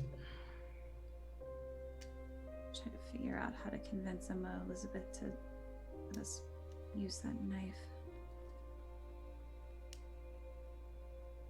All right, before we get to starting fresh tomorrow,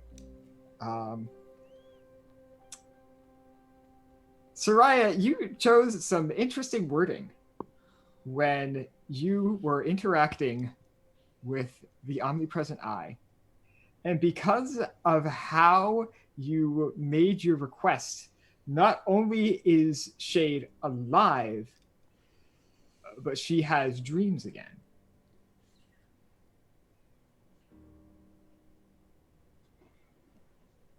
So, over the course of the next few days, Shade, your first dreams are fairly pleasant. They're actually probably pretty fucking normal. But considering what used to happen when you go to sleep, they're fucking great. I was actually going to say the first night I don't go to sleep. Oh, okay. I go out. Mm-hmm.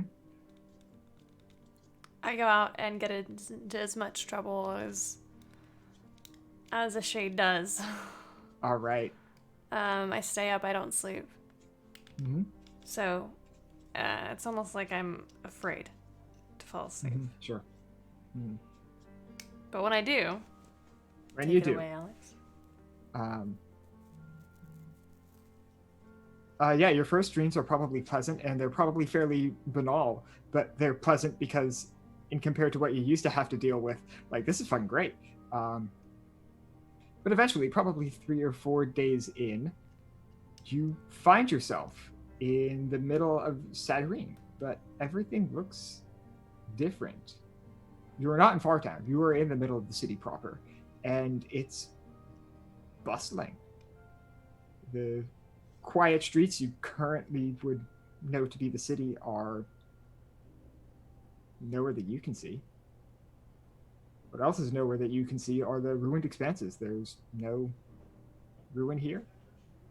There are no suspicious Visley constantly looking over their shoulders. No heavily armed groups of eradicators looking to get rid of hate cysts. Any chaos that you may or may not witness over the course of this stream is not responded to by the Thaw or other secret police that exist in the city, and you slowly realize as you come to lucidity in the stream that you are in Satyrine before the war. I have lucidity. I can go. Yeah. Mm-hmm. I want to see Alana before the war. Sure. Alana, what were you up to before the war?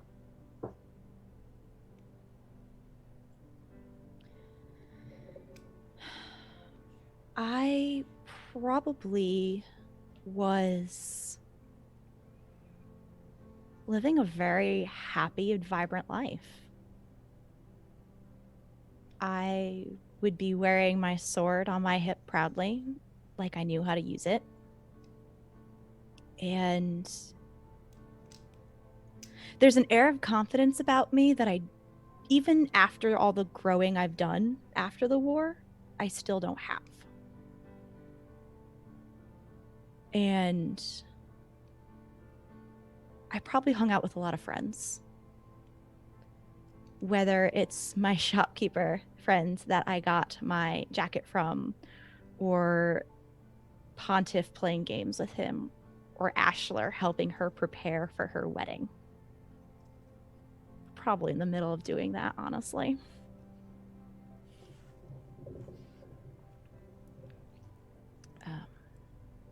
I would, if I had time, would go see everybody. See what Sure. they were like.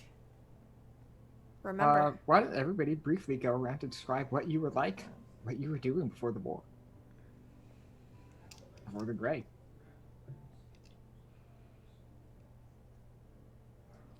I'm definitely tucked away in some bookshop. And when I say tucked away, I mean I don't need to summon demons to make it clear I do not want your company. Soraya is very similar in many regards.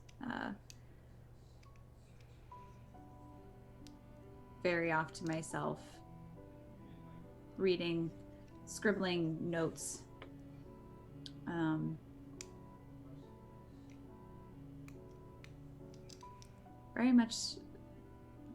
Very much the same person. Some things never change. GM, how long before the war is this, approximately? Yeah, that's a good question. How long before the war is this approximately? Like a short period of time or multiple years? I'm trying to figure out if Shade and Soren would still be together. Oh yeah. Honestly, I don't know. Take your pick. Might as well. Whatever works for you two.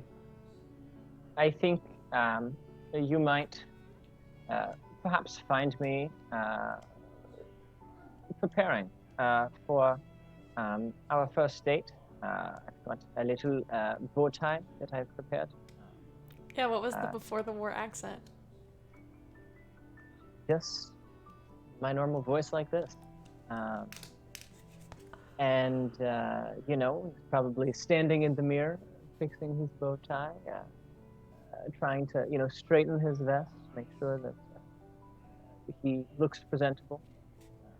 You follow him, swing by a little market on the corner, pick up a couple of flowers before going to the little cafe where we first sat down and went on our first date. I'd probably stay there the longest. I thought it was a good date.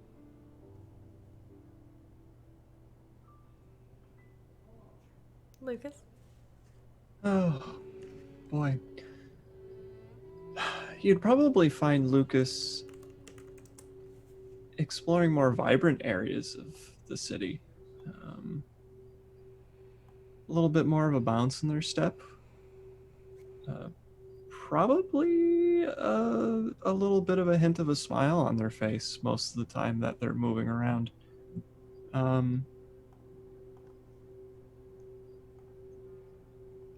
Frequenting sections of the city where there's open air music, and probably feeding ducks or swans in the ponds in between sitting and just kind of enjoying the world around them. A very active air of perception and paying attention to things. And in between moments of meditation and just kind of interacting with things, you'd probably also see me scribbling in books and studying. It would look like I was preparing to take some exams for organized magical practice. But overall, definitely a much more structured and regimented and emotional Lucas than you know.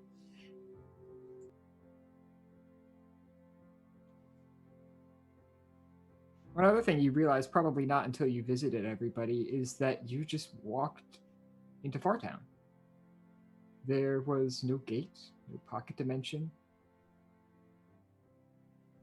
no creepy feeling of being watched. Just another part of the city, just like everywhere else. It is around this time, after you see Lucas, though, that you hear something from behind you. It sounds like stone scraping on stone, the movement of something large, but not footsteps, like something dragging. You turn around and you only start to see it from a distance, this impossibly long, bulging white rope of a thing. It seems to snake through alleyways and up and around buildings in these jagged corners, very much unlike anything living would be able to contort its body into. And yet it is rapidly moving in your direction, although you currently cannot see its face. It seems to zip in between alleyways and up and down streets. But eventually you do see it, the face at least, as it begins to move towards you. This serpentine creature is moving, and it's plowing through the Visley that you see on the street, and they're just going up in little puffs of ethereal smoke as it slides its way through these figments of your dreams. And you rapidly find yourself face to face with this impossibly large creature. This white snake with slitted yellow eyes and pitted nostrils and a flicking tongue. You find yourself in the presence of the angular serpentine, the thing you fought in the war. Do I remember that this is what I fought in the war? Yes. If nothing else, but because you had... well, actually, no. Yeah, you would. Because your dreams, yeah, you would. What is it doing? Coming towards me? Coming towards you, but it just stops. It sort of rears its head back. I don't know if that's the correct word to use for a snake, but we're doing it. And it just looks at you from a very elevated position. What do you want?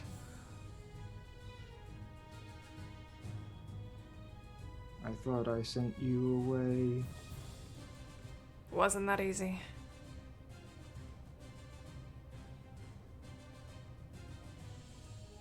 This was our city before it was yours.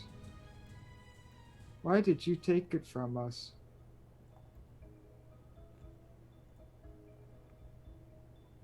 We need a place to live too.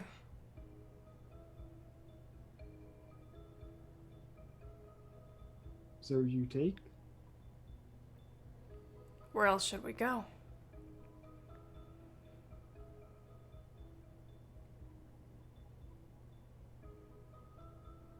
Somewhere? Anywhere? Leave us to our own? And it's at this point you begin to see almost two different histories happening at the same time.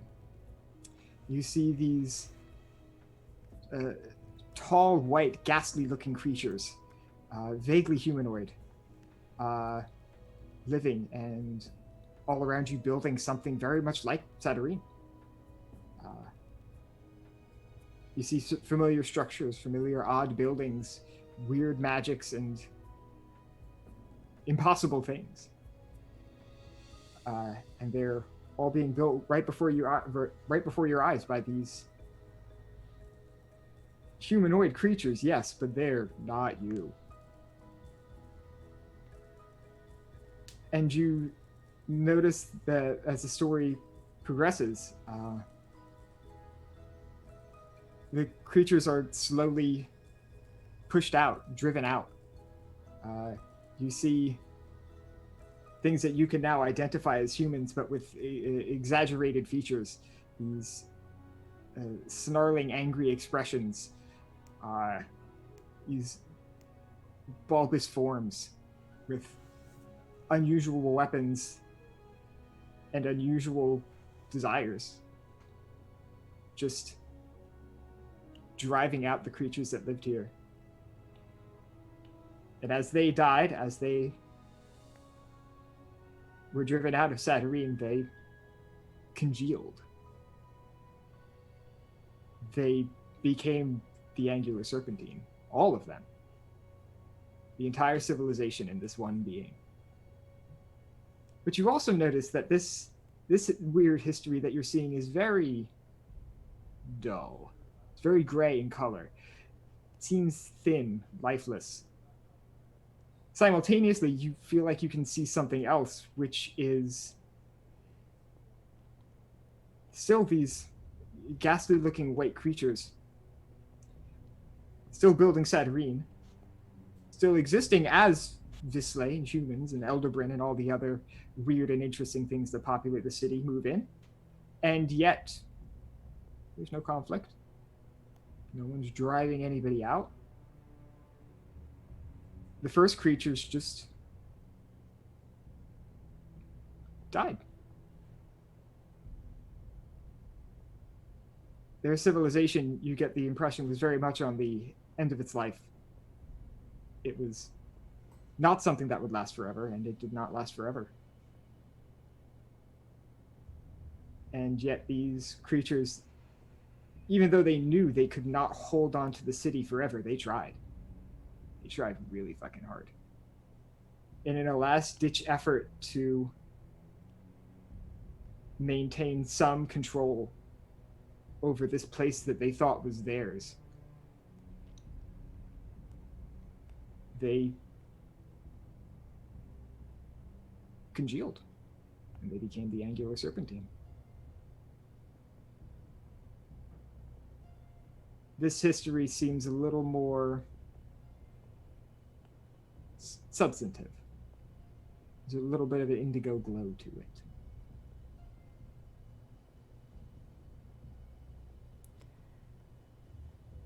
You had your time.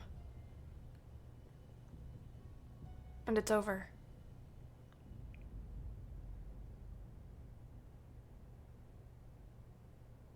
It didn't have to be. Everything dies. It's what makes life precious. Everything has a time. Nothing can exist outside of it.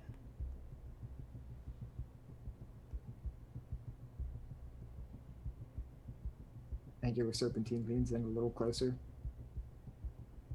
Even you? Even me. When it's my time, I'll go. But not a day before. Do you understand me?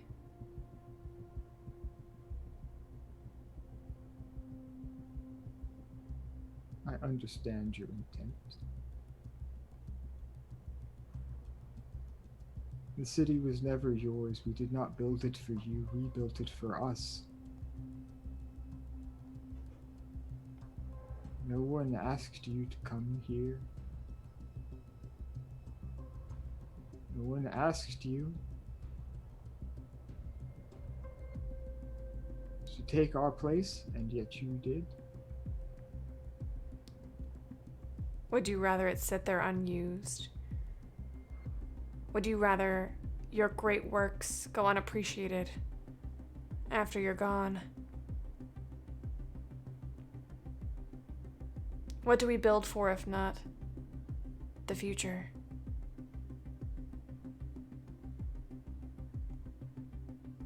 Or are you simply one very large child that, when told they cannot have something, they say that neither can anybody else?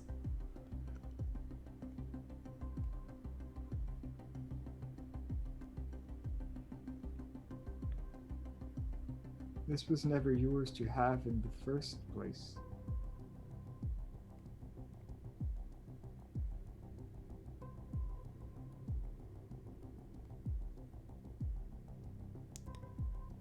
What would you have us do?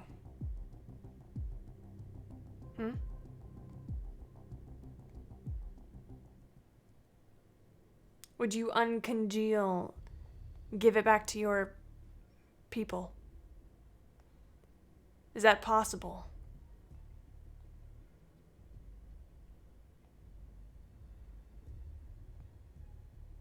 For the first time, you notice something like an emotion cross the Angular Serpentine's face, almost a regret or a unwillingness to actually answer that question.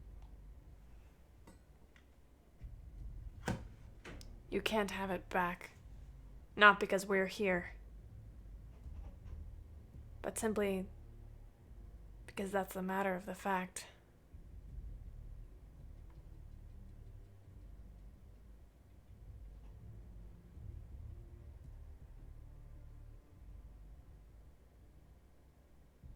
What would you do? See. What would you do with houses? Look at you. Look what you are. Look what you've become.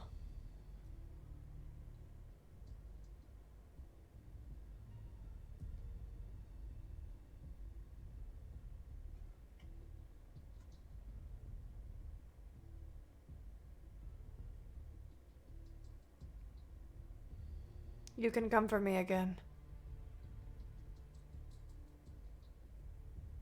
But you can stop all of us.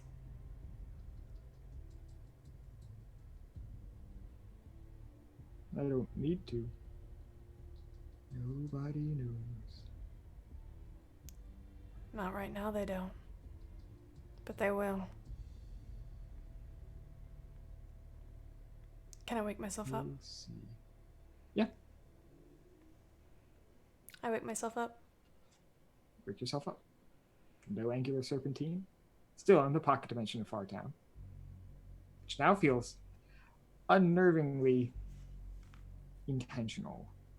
Like someone had the great idea to take all of the magical people in the city and put them into one district with only one way in and one way out.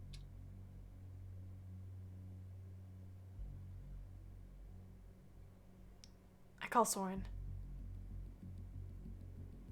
Sure. Yeah? We need to get to the oldest house. I have something to tell you all.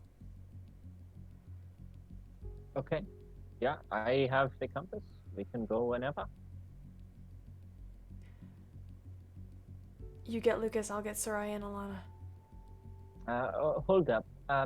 Yeah, just tell Soraya to call Lucas, and I'll go walk over to Alana's. Oh, that's right. Sure, yeah. Yeah, I'll be over there. I'll be back in just a moment. It's urgent. Yeah, understood. And I will walk hurriedly, go and fetch Alana wherever she is. Can he get into the toy shop? Yeah, sure. Why not? Okay. Worst case scenario, I have an ephemera that will make a door wherever I want there to be one, so I can get into the toy shop. Mrs. Nuzzle. Okay, then let's say this. You come up to the toy shop and it's locked, and Mrs. Nusselt, the wrong cat, just stares at you with all her 8 eyes and just blinks. All the eyes blinking slightly out of sync. I'm going to come in. You can let me in, or I will make my way in, but I need to talk to Alana right now. You have 10 seconds. 9, 8. Mrs. Nusselt just hisses at you and turns away, thinking 7, that you're outside. 6, 5. I get to 1, and I use Writing my in her ephemera ledger. that creates a doorway from one place to another. And I walk through the door. I put it in the physical door, creating a hole in reality that lets me step through. Anyways, Alana, we need you over at the dungeon right now. It's like 1 a.m, Soren. Yes, I'm very aware, but if Shade has woken me up to tell me that it is urgent, we need everyone. I'm like poking my head out of my dollhouse. Okay, 1 second. I don't even bother putting regular clothes on. I just come out in my pajamas with my leather jacket and a sword and sneakers. Those look very comfortable. Come on, let's go. I come out full size, same height as Soren. Yeah. Sorry, Mrs. Nussel. The door will be fine. I'll be back later. Yeah. And I will walk back through the doorway that I have created in the doorway, and we will head to the dungeon. Soraya. You did. Soraya, do you mind if we do a quick flashback scene to describe you talking to Emma Elizabeth about the offering knife? Oh, sure, yeah. Yeah, sure. So this would be some nebulous quantity of days between the second resurrection. Yeah, I would have been fairly close to when. Yeah. Because I'm worried about Kreider, yes. Yeah, sure. You find Emma in her office, as always, working on something. Soraya, welcome back. Trust Shade as well. One might say too well, but that's my sister for you. I got that impression. I hate to continue to come to your office for the purposes of asking for favors.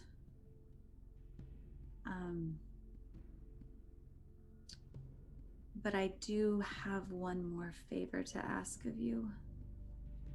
And what would that be?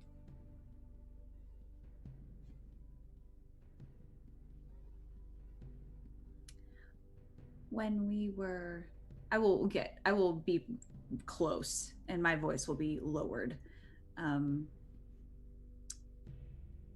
When we went to your vault,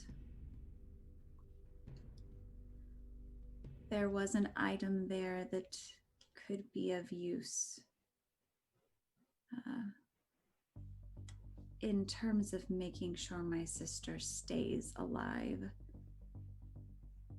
The individual that is responsible for her death is likely not going to be very pleased that we undid it.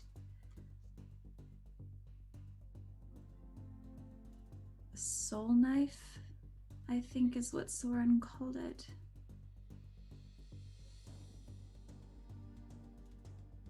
The offering knife.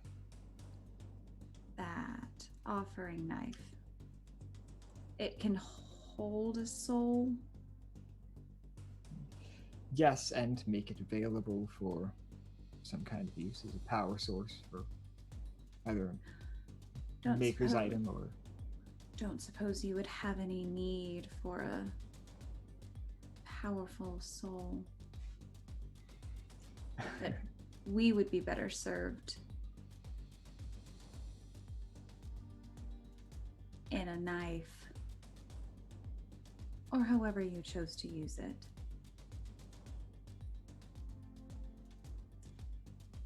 Soraya, on the contrary, that knife is the physical representation of the worst thing I have ever done.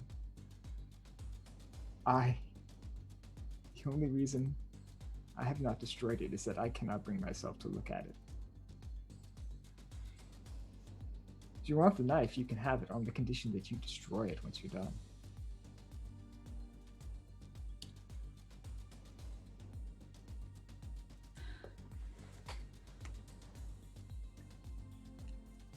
GM, would I know if we destroy the knife, what happens to the soul?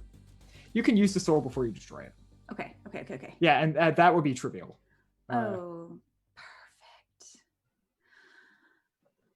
Okay. That seems...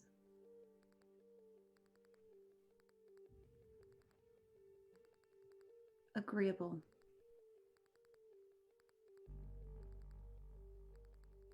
I'm glad. Though I hope you'll understand if I ask Mr. Faust to guide you there. I understand. This mangy little white cat looks up from the chair where he'd been sleeping. Really, Emma? I'm not happy about it either. Let's just get this over with. Fine. Long story short, Mr. Faust brings you to Emma's vault.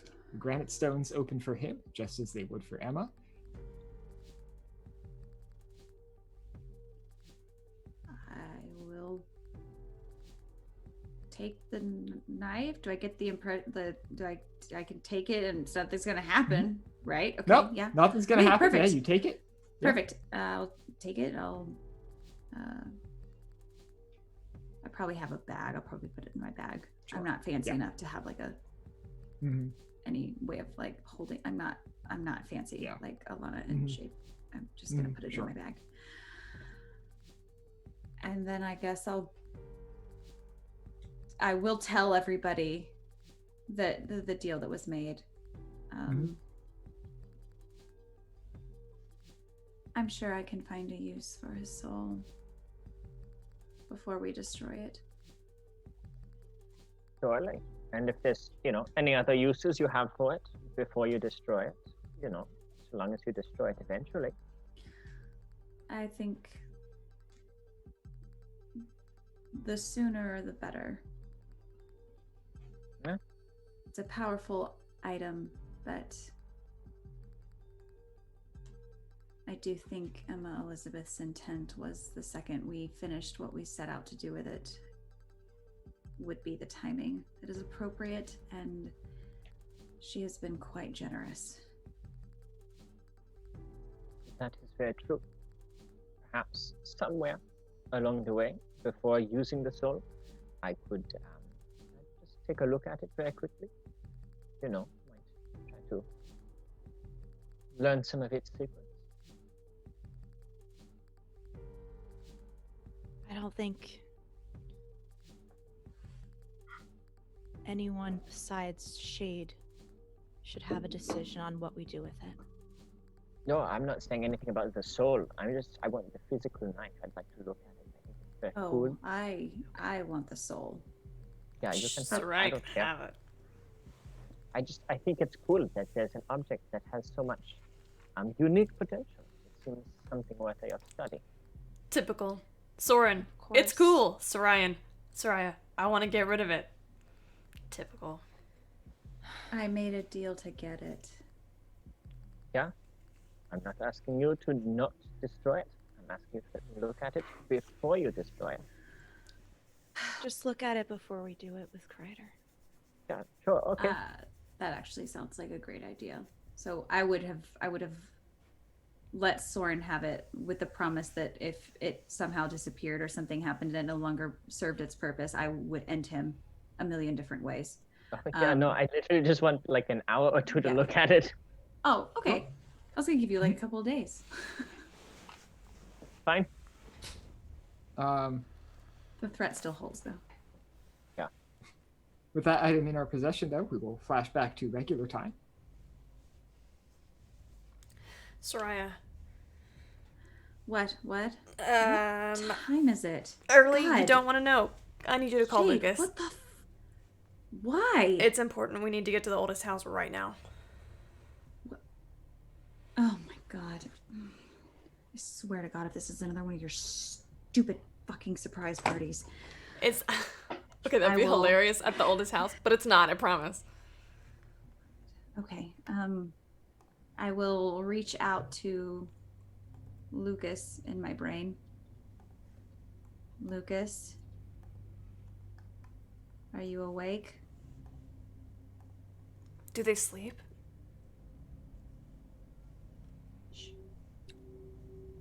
Soraya, why are you awake? Because my sister is impossible, but she I know, also... I heard. I'm in the reading nook. Well, that's... I just pushed myself out of bed. Oh, are they here again? Yes. Oh, Lucas! Just kind of float through the door. I never left. That's adorable. We gotta go. Where? Oldest house. Again? It's the only place we can talk about this. Are you okay? All right. I love a late night mystery. I don't. Perfect. God. I'm packed and ready to go. We'll wait for You Soren are- and Alana to get here. Sorry, I didn't mean to cut you off. I arrive in PJs, no makeup, hair like a foot longer than it was yesterday. Hi, gorgeous. As we begin our nighttime meeting, I pulled our next Sooth card. The Banished Serpent. Value 3. Are you serious? I'm not even joking you. Value 3, associated Lord. with mysteries, rats, mirrors, and stone, meaning balance, exile, and punishment. Ooh. Damn, the Sooth cards.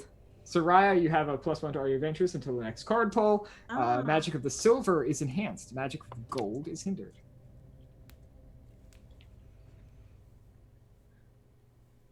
What do you want us to talk?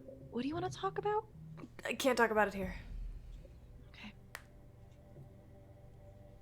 At least I'm assuming I can't talk about it here, Alex. That's what I thought. I guess we make our way to the oldest house. Yeah. Like God. 5 hours later, it's like sun's Sure. coming up. Lord have mercy. I Yeah, practice it's a all bit of breakfast a wine. walk. I practice all breakfast wine. Perfect. And tacos, which I learned how to make in Mexico City. Well, very nice. Is it Tuesday? Forget it. No, I'm still tired. I'm sleeping still. Fine. I will guide everyone using the compass to get us there Mhm. as quickly as possible. Sure, you guide everybody in the direction of North Ren as Yeah. you consume your breakfast on the go of tacos and wine. It is a Tuesday. As you get to the oldest house, you can enter in as normal. Euphemia is nowhere to be seen, but that's not surprising since this house is really big. But you get a vibe. Something's not right in here. Damn it. What's going on now? Do you have the knife? I would have told Soren to bring the knife. I'm sorry. I should have. It Yeah, is that's fine. always yes. Okay. We have it on our person at all times. I will call out for Euphemia? No response. Can I try and like? Can I ask the house if it's okay? Sure. It might require an interaction task because you're talking to a house. Okay. But sure. I'll say this is a level 5. You can spend from your interaction pool, and you can spend from hidden knowledge to get your venture up to a 2, bringing your target number down to a 3. You I will can spend spend- stories to roll 2 dice. I will spend a hidden knowledge. Does All right, Euphemia so you're- live here? Yeah, you'd be able to figure that out. Okay. If you can't find, if the house doesn't know where she is, I think I could find her. Are we doing D8s or this is D10s, right? D10. I'm not D10s. tripping. Okay. Yeah. Well, What'd you get? A 0 and a 9. okay, well, you succeeded. Is the 0 on a magical dice or a... Of course it is. Oh, flux. All right. Well, let me quickly pull up the flux table. But yes, you are able to communicate to the house.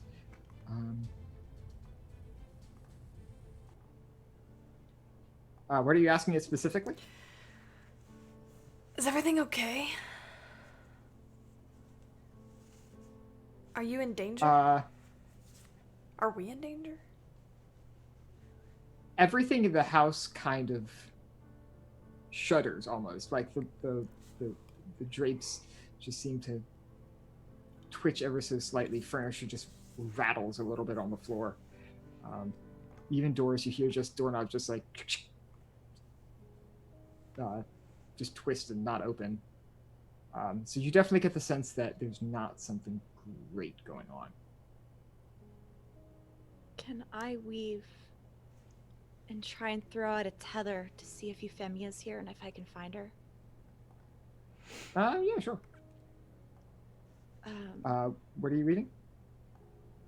I'm using imprisonment and relationships to try and create that tether like I did with Okay, Jack. sure. We said that was a level 6 effect, right? For the... It was I think you said it was a level 5 effect. Oh yeah, because you wanted to keep it on for a while. Yeah, just a quick, like, short Yeah. duration is fine. Sure. What's your default range? Because you might need to boost the range now that I think about it. And it's imprisonment, so short. Sure. Okay. Yeah, you'll need to spend. Duration is short. Close is my range. Yeah, you'll need to spend at least 1 to get up to far. Sure. But if you do that, you get the sense that she's in one of the, basically she's in the, that's my right hand endless hallway. Come on this way. And she's relatively close to you. She's like a couple doors down. I'll start trotting in that direction. Sure. Like 3 doors, perhaps? No. Oh. 2. Oh my god. Euphemia?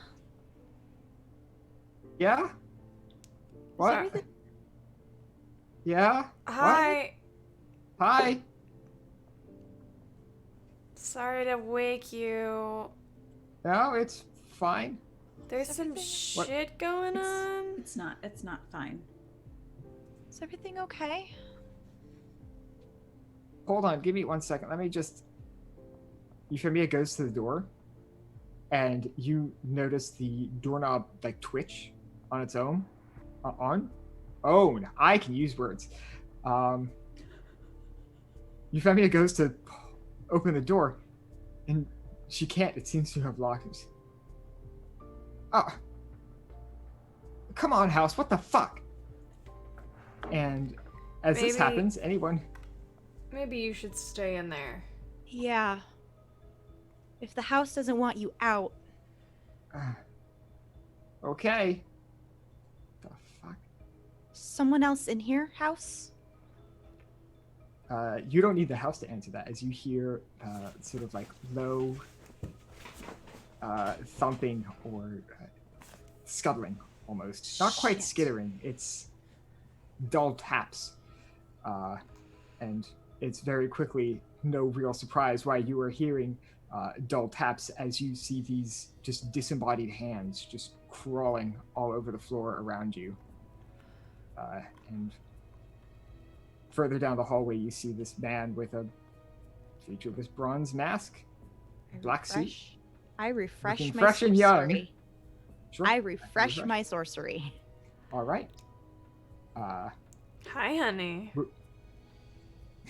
Kreider. You know, I'm almost impressed that you're back. Should you really be surprised? I'm impressed you have the balls to come face us. You should see her other body. Well, worked well enough last time. I draw my sword. Sure. As you draw your sword, can I get a... Actually, no, we don't roll initiative in this system. Never mind. Can we get some bump in combat music, though? But as you draw your sword, Alana, your arc completes. Your sword, for its part, it's almost vibrating with energy as you draw it. And as you lower it into an offensive stance, it just rumbles. I remember you. You find yourself in possession of the level 7 magical item, the Sword That Remembers. So let me quickly read out to you what this thing does. This is a level 7 magical item. All of your attacks are enhanced by 1 die. So your adventure begins at 7 and you have 1 die of enhancement. When this sword strikes a foe, the energy within it and around it attempts to learn the secret name of the person struck. The wielder may undertake an intellect task. Undertake an intellect task and build adventure from there, not using the sword's level. Should the sword fail, it still learns the foe's common name. The wielder can learn this information from the sword at any point, but doing so is an action. Depletion 0, check each combat. Oh, also, the sword remembers, and so do you. You gain 3 levels of skill in heavy melee weapons. Which is why I told you to not spend your acumen on that. You would say... Okay. I would say, do we know in terms of this offering knife? Do we need the final blow to be with the offering knife? Can we do it after he's dead? I'd say it needs to be the final blow, or you can do it right after he's dead. Okay. If you do it and you don't kill him with the knife, not a lot is going to happen. But you don't need to worry about, oh no, I killed him with this thing instead of that. That's trivial. Okay. But for your part, Alana, you would say that the sword feels like it fits your hand perfectly. But of course, the sword would say that you fit it perfectly because the sword will see it first, after all.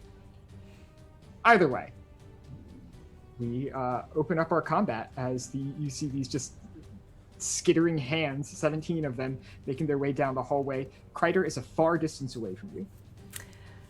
And your actions are your own. What would you like to do? Can I activate... No real order here. Can I activate my Soul's Companion ephemera? Can.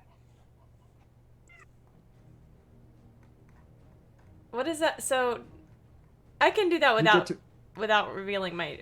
I mean, everybody here already knows my true name, so, whatever. Yeah, the only person who would learn it is the house. That's fine. I like this house. Okay, sure. Have we done any of our advancements? Yeah, I'm just going to hand wave that and say it's all done. Cool. Where's my secret soul stuff? I would like to weave time and imprisonment to hold him in place. Sure. I looked and it is a level 10 effect to stop time for rounds. So we'll do check each. So you'll roll with your venture of 10. Mm-hmm. You'll be rolling 2 dice. You will need both successes. I will use my advanced sortilege and add 2 enhancements to that. All right, sure. And use some of the lovely sortileges from the lovely people in chat. All right. So I will be rolling 4 dice. Yes. You will need to roll depletion let's say 0 to 1 check each round. Okay. So I hold out my hand, and almost like red tendrils go whipping towards Kreider and begin to just embed itself in his skin. Sure.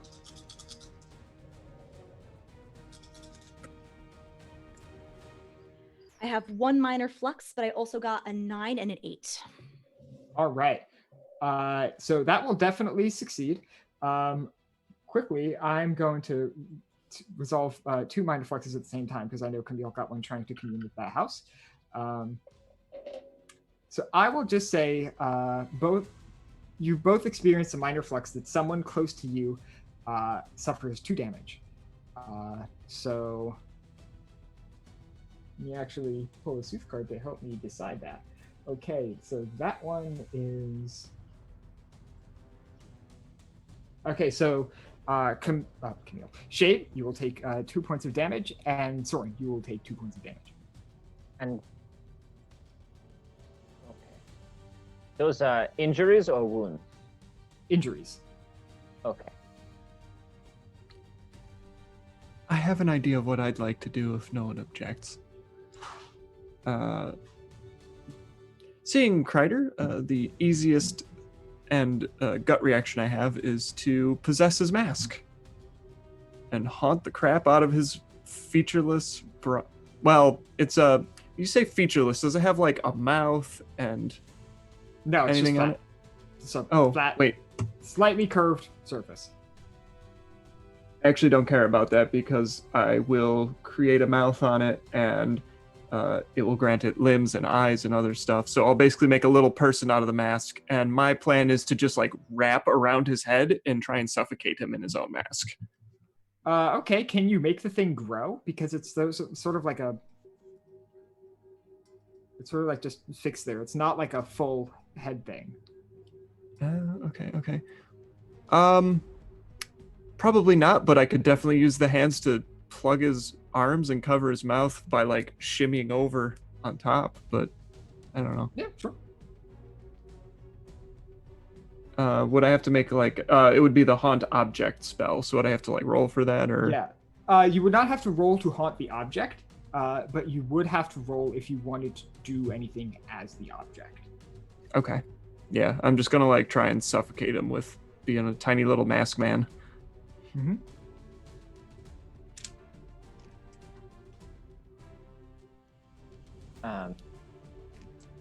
If there's nothing else you want to do, Lucas, I would pull out the dagger, and I would very quickly prick the point of my finger with it before offering it over to Shade. And then I will, as I do that, I will take the pinprick of blood on my finger. I will put it on my glasses, casting mirrored flesh of the Glass Emperor on myself, causing me to resist spell abilities. I will gain +1 on endeavors. Depletion says 0 to 2, check each hour. Mm-hmm. So do I need to roll anything for that now or later? Later. Okay, perfect. And that would be my turn, now offering the dagger or the knife to Shade. Soraya, you're up. I would like to. So I have this discordant amulet, and I'm pretty sure I can. Can I choose who it affects? Does it say that you can? It says no. Never mind. I didn't read. Ooh, no. Okay, no. Not gonna go that route. Okay, then I would like to instead start creating a protective circle. I think you said it'll take essentially 2 rounds to actually summon a demon. It would take I'll say you could have retroactively summoned a demon of some variety. Then can I just renegotiate the terms, because I would have made it as like a guard, but I want it to do more than guard. Do I have to renegotiate? If you want it to attack something, then it will attack. You know, if you're Yeah, guarding is not just body blocking. It will fight things that are fighting you. Oh, well, I thought it Demons had just to be... want to fuck things up. I mean, I know that I wasn't even... My bribe was going to be, look, Mm-hmm. fresh meat. Right, yeah. Have at it. Okay, then I would have I mean, at this point... Go ahead. Go ahead. I was just going to say that we found out last time that you are able to summon a demon without having to roll because of your skill in intimidation, and if you spend the time. Yeah. So if you can just mark off 5 sorcery Sure. and 1 interaction. Sure. Or actually, no, 3 interaction. Sorry, 1 for each check. Sure. Yeah, if you mark off 5 sorcery and 3 interaction, you can have a level 5 demon. Then I would just like to turn to my little demon friend, and then I would like to look at Kreider, and I'm just gonna say, fuck him up. All right. The demon, for its part, is this sort of almost like a cloud of needles and small sharp objects. It's not even a humanoid shape or anything. It's just a floating mass of sharp. And it sort of just flies straight out in the direction of Kreider. It won't be able to get there on this round, but it's definitely doing what you asked it to do. Before we head into our into Kreider's turn, I pulled a Sooth card. We pulled the Doctor. Value 0. This is the nemesis of Vision, Swans, Blades, and Water. So, Lucas, I believe you have a -2 to all of your ventures until the next card pull. And everyone else, you have a -1. Let me quickly zoom through this. What color is it? It has no color. It's a nemesis. It's a nemesis Okay. to... yeah. Okay. Yeah, Where's- it has no color intrinsically. What? Sorry, stupid question. Not stupid. What sun is this being played on? Is this the Testament? is- Do I get to ignore this one yet? Unfortunately, you do not. This is being played on the Gray Sun, I think. Okay. Yeah, the Gray Sun.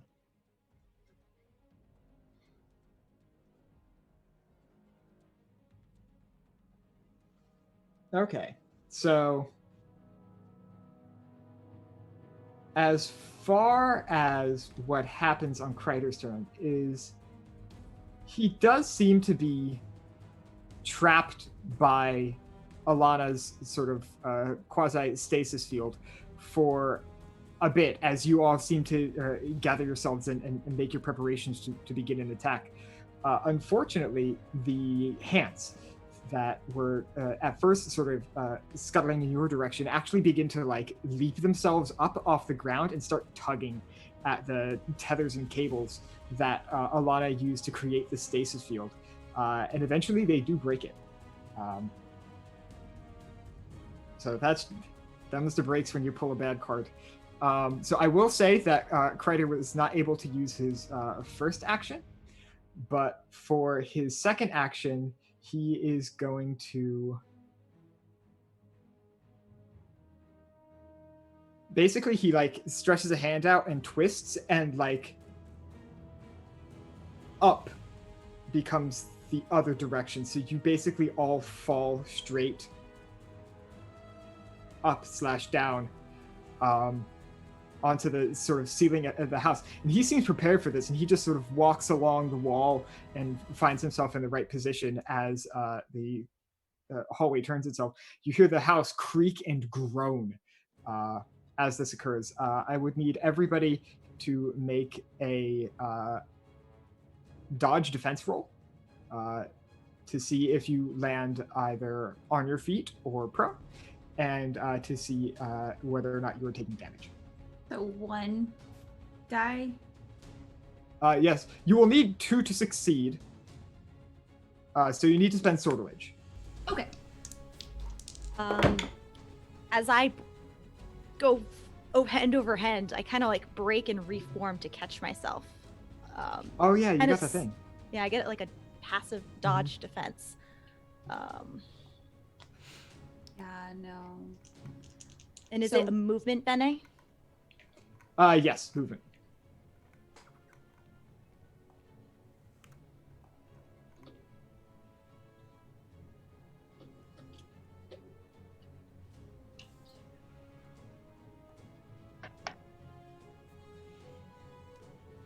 So what did everybody roll?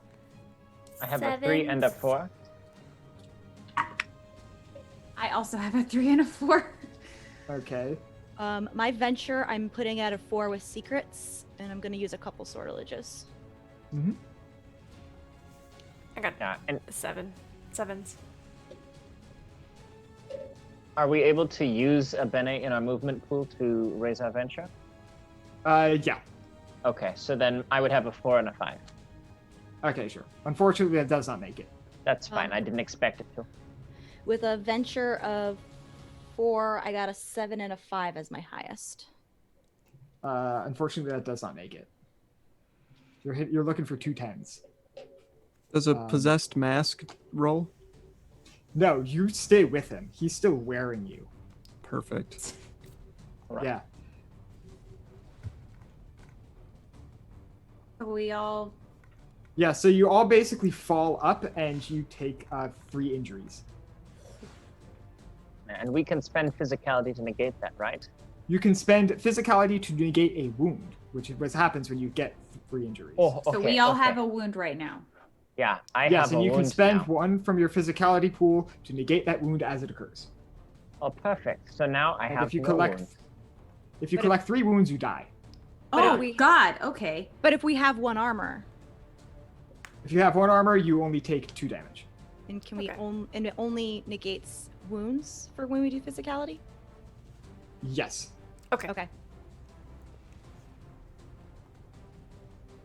Cool. So you're all sort of forcefully thrown almost at the ceiling, which is now the floor.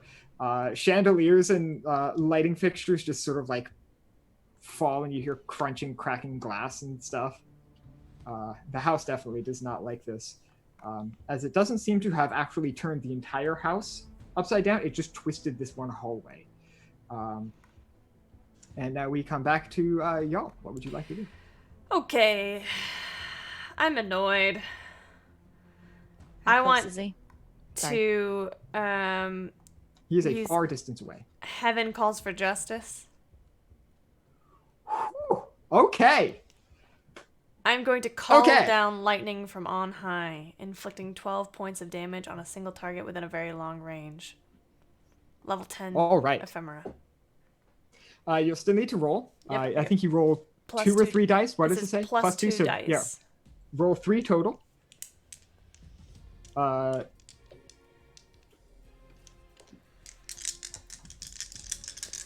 What do I need to beat? You need a Scared. 3 Oh, okay. on All yeah. of them? on 2 of them.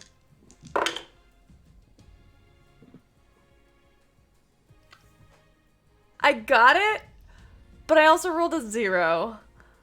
Was the 0 on a magical die or a? Yeah. Okay, great. Let me pull up the flex table and quickly scan that. It's Okay, the I'll same tell you die what, that did it last time, too. You Get rid of it. need to go to dice jail. Thank you. So what happens is you. Do you want to describe this? Or Go ahead. Knock yourself out. Okay. So from the outside, what people would see is this just out of nowhere, out of a clear sky, this great bolt of pure fire just comes down and strikes this small little ramshackle house in the middle of nowhere.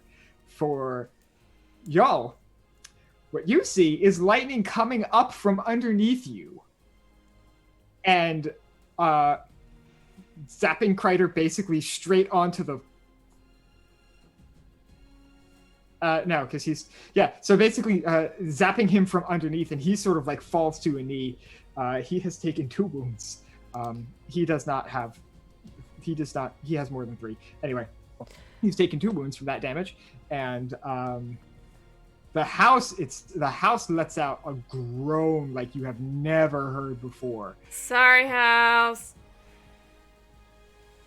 Love it doesn't you. seem angry at you, but it seems like it's in pain. Okay. Euphemia cursing from her locked room. Do I have like movement I can use?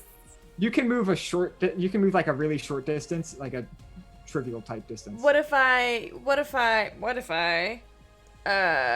weave? Can I weave to get closer on my turn, or is using the ephemera on my turn?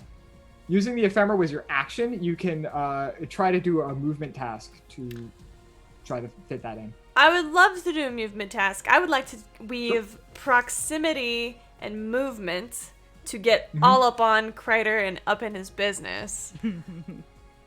Okay, sure. Let's call that level 5 effect. So you can spend 5 sorcery. Done.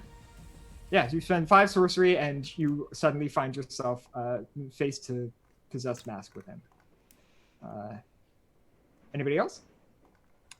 I also want to refresh my sorcery pool, and I want to try and attempt to move closer if I can. Sure, yeah. Without magic, you can move like a sort of short distance, but nothing to... You would not be able to get within melee range on this turn. Okay.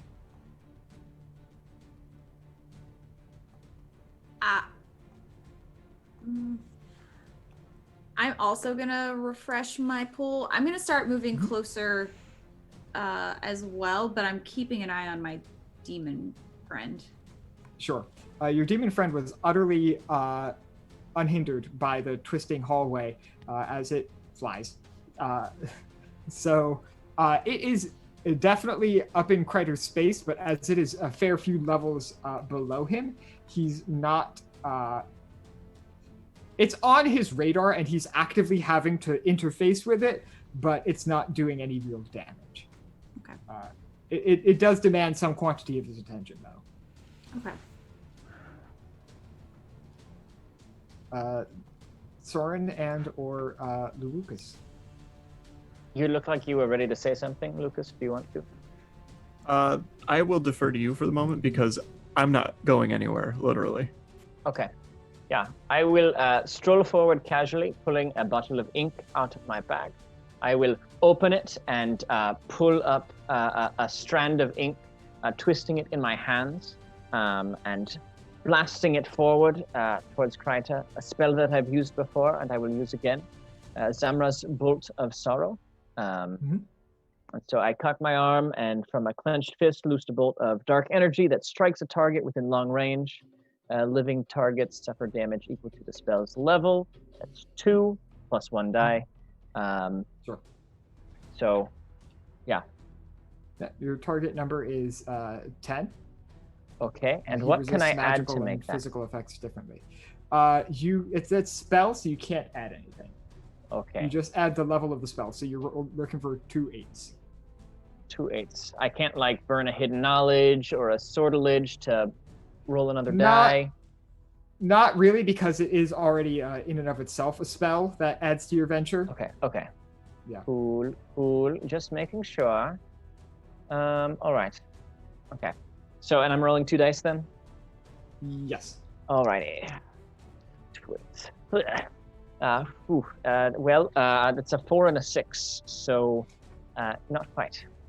Not quite, but fortunately, at least you didn't hit any of your comrades.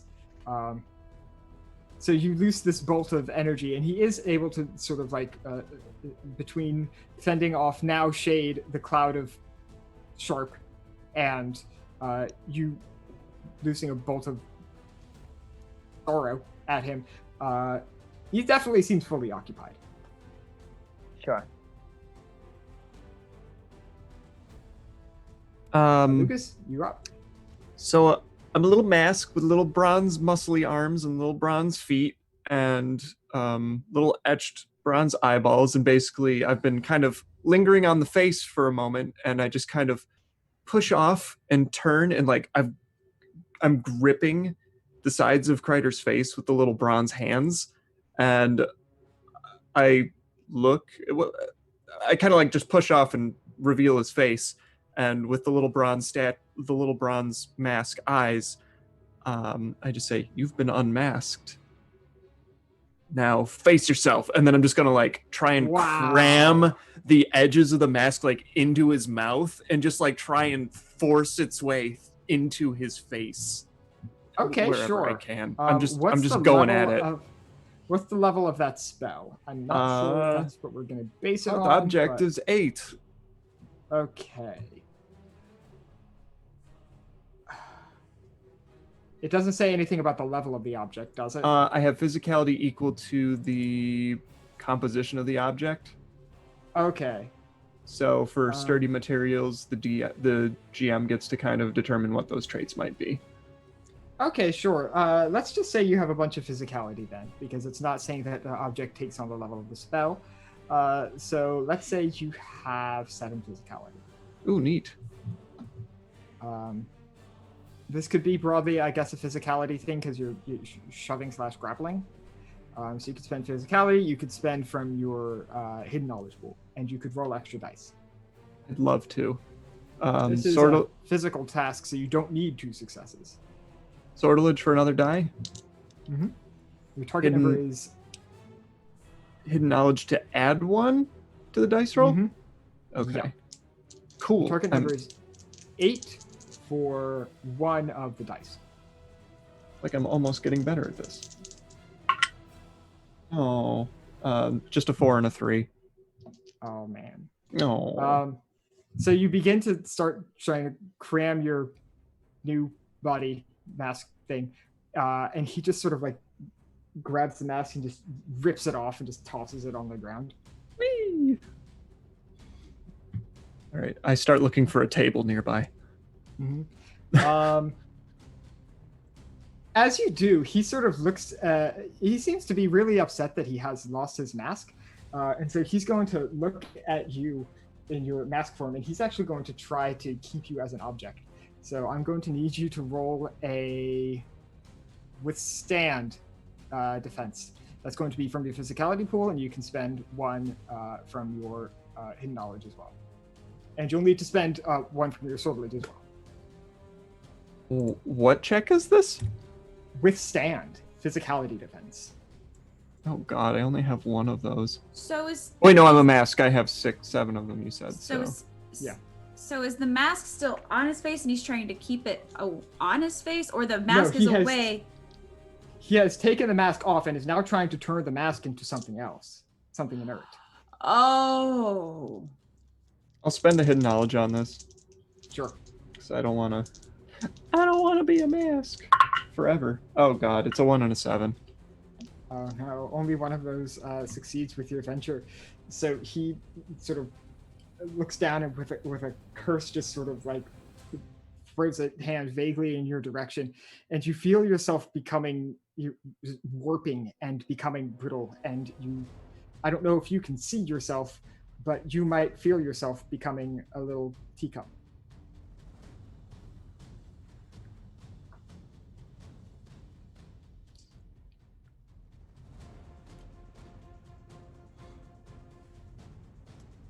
And for his second attack, I think he's just going to use all the fucking hands on Shade, who is up in his business. So Shade, if you can roll a dodge defense. Spend from your movement pool and your hidden knowledge to bring that down to to add 2 to your adventure, and you can add a sortilege because you only need to succeed once. Awesome. I will spend 1 from my hidden knowledge and 1 from my physicality. Oop. And I will roll 2 die. Oh yeah! That's an 8 and a 6. Yeah, so these how are you fighting off this swarm of hands that is coming in your direction? I have activated my secret soul, my blade. So I'm striking, and as I strike with a flat hand, it's almost like the edge of my palm is a blade, and I just cut them down. Mm-hmm. So yeah, as you're cutting these hands down, you hear this sort of rumbling, like something between thunderous applause and an angry stampede, as the house seems to be utterly done with this shit. what it does is it sort of tears itself back into a correct orientation, and you hear the clattering of folding bits of house come up from behind Kreider and basically smash him forward to put you all in a sort of close range. Hi. Can I hit him? Yes, it is your turn now. All the NPCs have gone, so y'all are up. Am I in his range? Yes, you are. I would like to hit him. I would like to hit him with my fists. Okay. Very hard. Mm-hmm. I'm gonna use Terror Strike, fueled by my nightmares. I inflict +2 Okay. damage. I also have +3 to damage and +3 to attack rolls. Or to attack. Mm-hmm. And what's the level on Terror Strike? 2. 2. So your venture will start out as a 5. You can spend from your accuracy pool to bring it up to a 6. Yes, I will. Yes, and you're looking for at least 110, and you're rolling 2 dice. No, at least 110. At least 1-4. Oh my gosh, and that was you're rolling 2 scary. dice. Okay, Yeah, okay, at least okay, 1-4, okay, you're rolling okay, 2 okay. dice. Ah! I got a 4 and a 0. All right. Is a 0 on a magic die? No.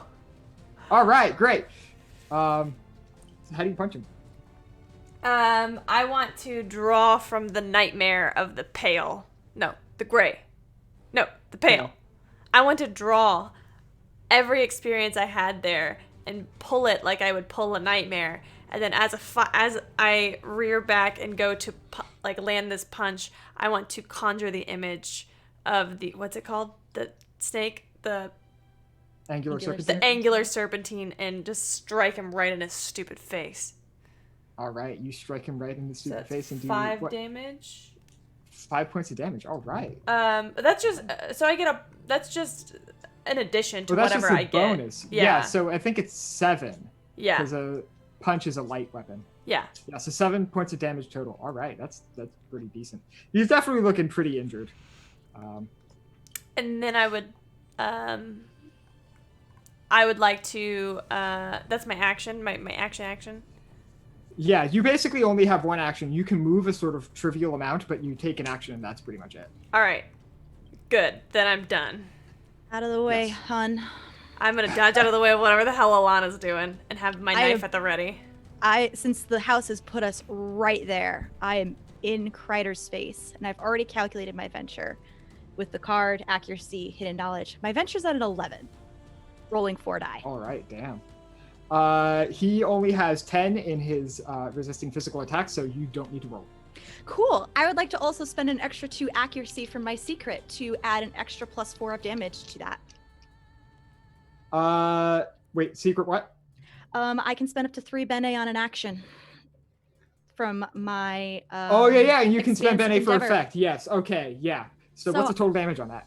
Heavy weapon is 6 and an extra +4. All right, yeah, so 10 damage. Holy fuck. Y'all putting in work. God damn. How do you attack him? It's all business. I come running up next to Shade and blade to the side. Mhm. Making sure just to get him down enough so the knife can be used. Yeah, sure. He definitely starts to sort of double over. He doesn't quite take a knee yet, but as you stab him, as you make contact, the sword itself hums with this righteous indignation. How does that work? How do I try to learn his secret name? Oh, yeah, that's an intellect task. Okay. So good at that. Starting venture is 4. You're looking for a 13. You can spend 1 from your intellect pool to make it venture of 5. Your target number is now 7, and you can spend 1 from your hidden knowledge to make the target number 6, and you can spend a sword. I can spend 2 sortileges from my you're advanced right. sortilege secret. Yes, and you will need at least 1. You need at least 2 6s. 2 6s, so I can spend. I've got a regular die and 2 regular and 2 additional. Yeah. Cool. I will attempt You that. need at least 2 6s.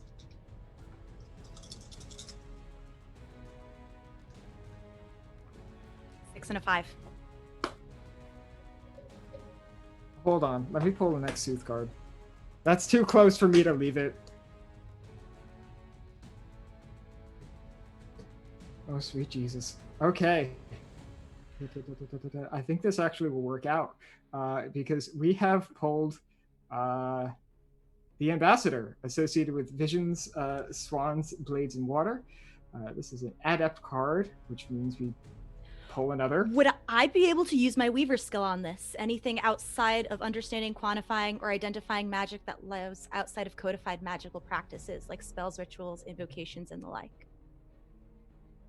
This might include magical effects, magic produced by creatures, and so on. You know what? Sure, I'm gonna say it. I'm gonna say yes. I'm gonna say yes. There's no reason for me to say no. So you do learn his secret name, and it's sort of in the same way that Soren learned the secret name of the house. It's not quite a word unto itself, but you get the sort of like proto-Visley word for coward. Sick burn!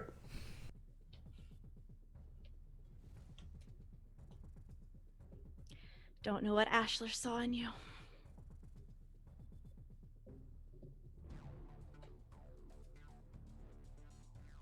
Who is up next? I have a question. So, I can make a small sphere. I have used this sphere before. Is it possible for me to create this sphere, because it's small, in a place where it will get Kreider, but not Alana and Shade? Can I position it sure. behind him? Yeah, Okay. sure. I'll say so. Then I would like to kneel on the ground, and I would like to put a finger on the ground, and a red line will streak across the floor, kind of like not in a straight line, and it'll stop just behind him and then disappear, and then there will be, similar to how it was before, almost like a Terran reality where you start to see hands coming out, and it's many hands, and it just becomes darkness that is not fun. And every so often you catch a glint of white of teeth, and it's just gonna All right, sure. What's the level on that spell? It's just level 3. Okay, sure. It does stay. So it'll be. Yeah. Sure. So go ahead and roll for that. You're rolling 2 dice, correct? Can I They say add? +1. It's a. It does. Oh, it doesn't say. I didn't copy that part. Let's just say you roll 2 dice. Okay. Can Yeah, I add? it's a magical effect. Can I add a sortilege? It's already magical in and So of it's itself. just- There's like there's a secret that lets you do that. Okay. Yeah. So okay. Oh, well, it was a 9 and then a 2. Oh man. Yeah, I don't think the 2 does it, unfortunately. Yeah. Okay. I'm sorry. It's okay. My demon's up there trying to cause havoc. It's fine. I mean, he's not doing a great job, but what can you do with free help? I mean, Yeah. Soren and or the Lucas. I will stroll forward, and perhaps this is fitting. I will pull out of my bag. I've had this the entire time, and I've never had a reason to use it. I will pull out my pistol, and I will just point it down at this coward's head. I will attempt to shoot. All right, sure thing. Pistol's going to be a level 4. You can spend one from your. Yeah, you can spend one from your accuracy pool to bring your venture up to 5. Yeah, okay, I can do that. From your hidden knowledge to bring it up to 6. Let's do that. You only need 1 success because you're shooting a bastard, and that's not magic.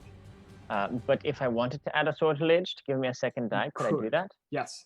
Let's do it, So because your venture is up to 6. You're looking at for at least 1 4. At Also, least one Lucas, I'm going to say that since the previous card was associated with your heart and it is of a value 8, you are able to unteacup yourself, although you are not the mask anymore. Oh. I think for the first time ever in combat, I have successfully rolled. I All have right. a 9 and a 4. Yeah, that'll absolutely do it. So yeah, you're not quite able to get anything like a killing shot, but you catch him real sure. solidly on the shoulder. This is a real surprise for everyone, including Soren. So we're going to consider this a success. Where the hell did you get a gun? I didn't even know you were capable of physical fighting. I'm not. That's why I carry a gun.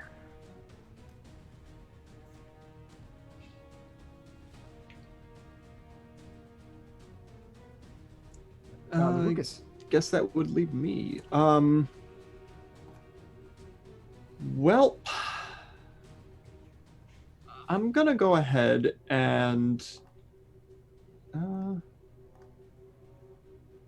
you know what? He's in pretty bad shape. So now that I'm not a teacup, you know what? Yeah. Is there a table? I'm gonna do it. Is there a table nearby?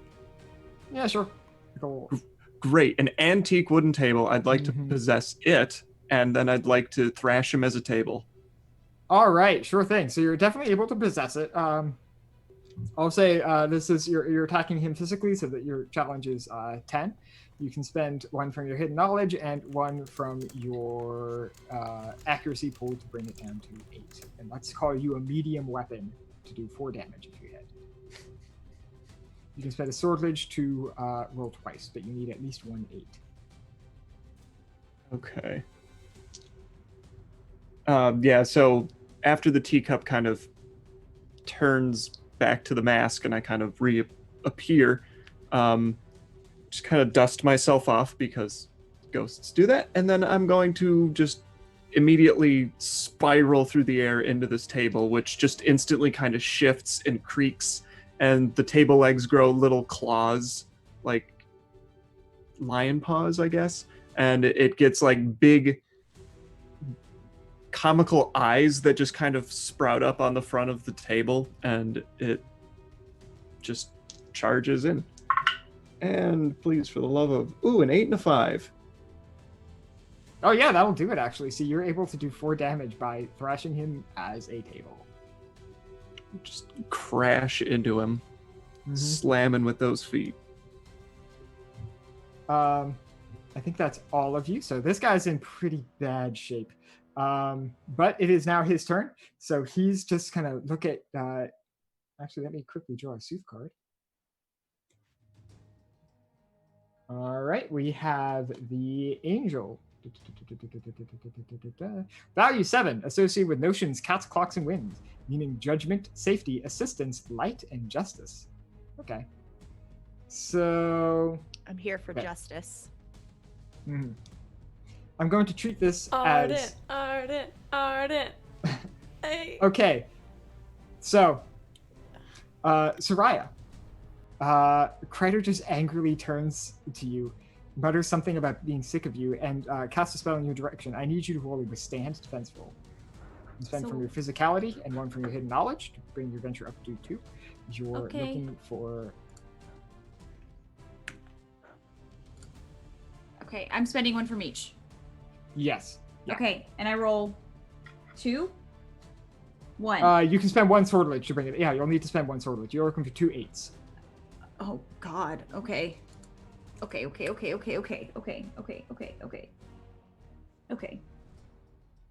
Oh. Okay. That's a 3 and an 8.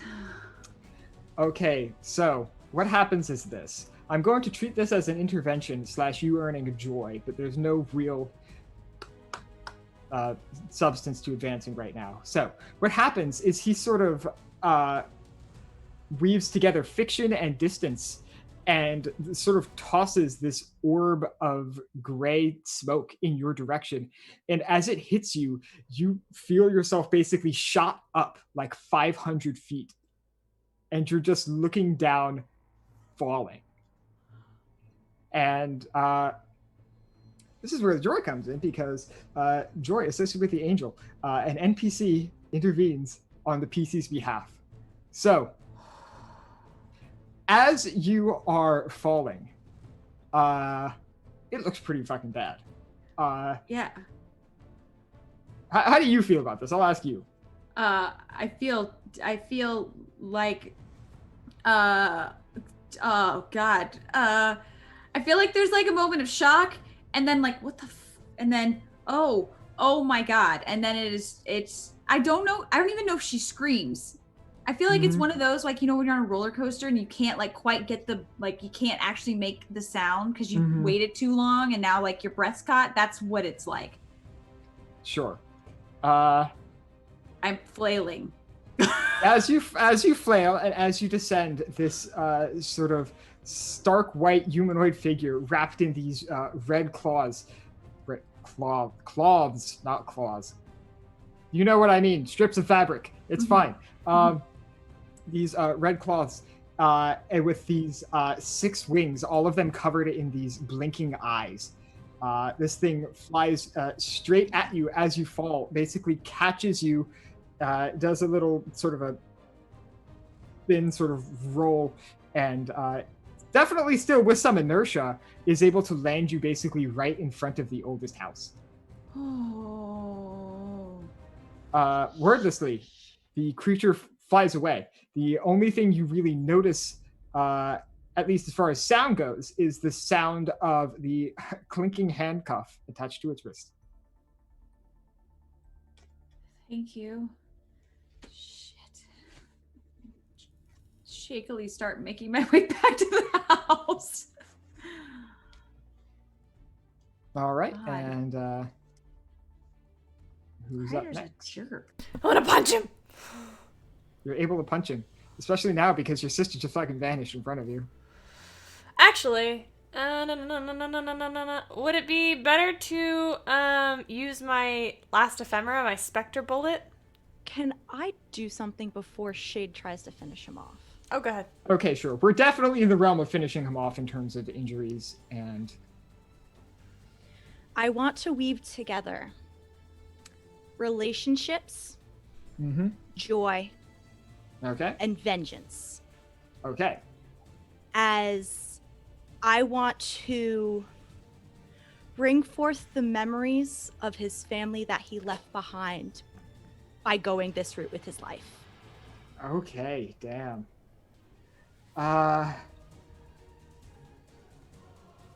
Let's see. That'd be creating an illusion.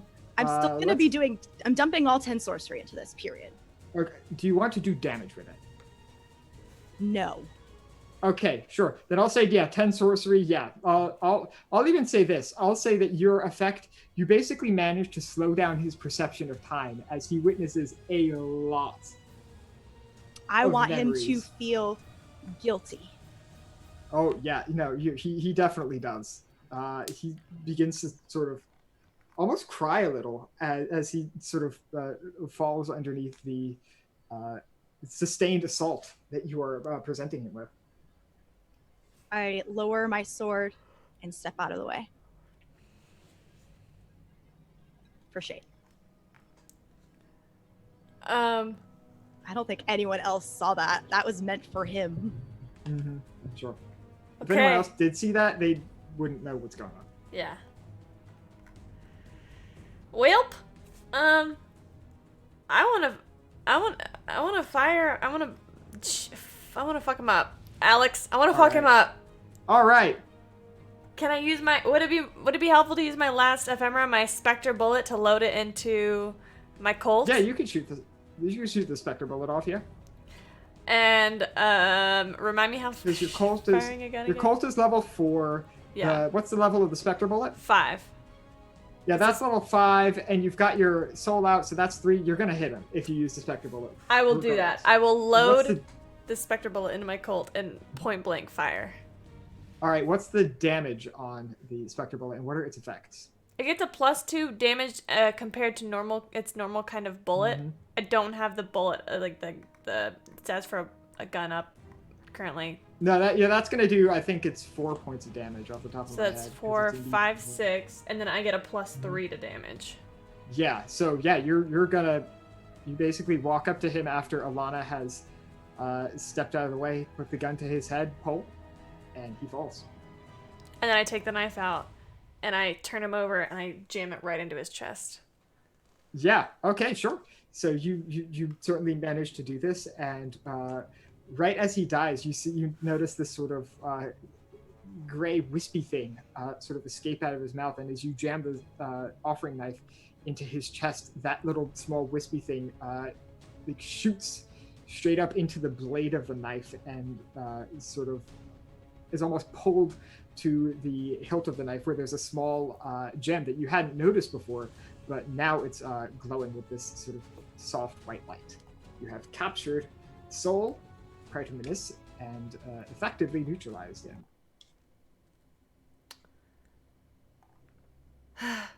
Soraya! I'm coming back inside. What? What? Are we dead? What happened? Jesus Christ. God. Is everyone okay? Is he dead? Lucas? The table just kind of walks God, on the that's floor a little bit. So fucking weird. Can I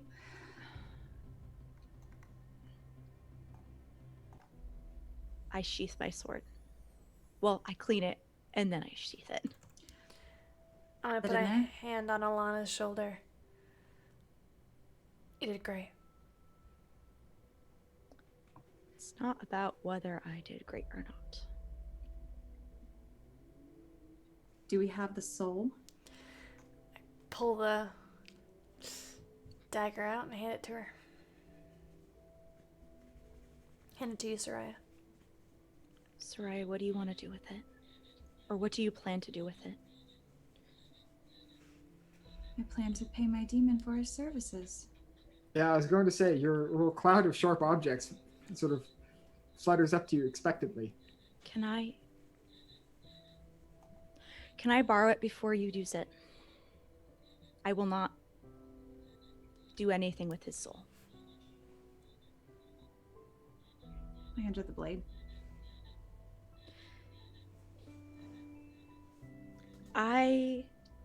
Alex. Mm-hmm. I want to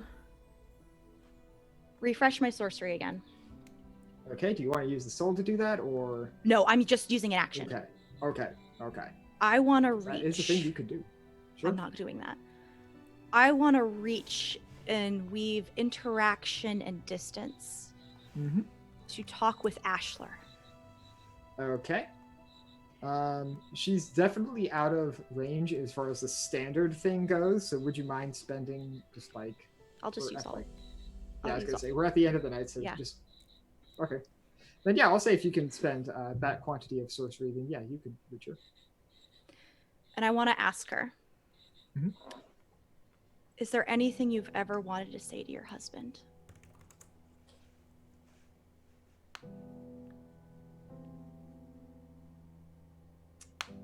Once, maybe, but... What is it? Well, not for a long time now.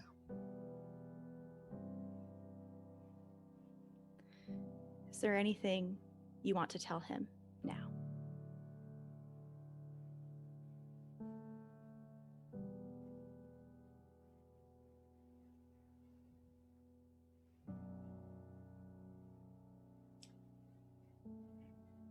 Kids are doing fine. Seth and Annabella. Growing up. And they miss him, but...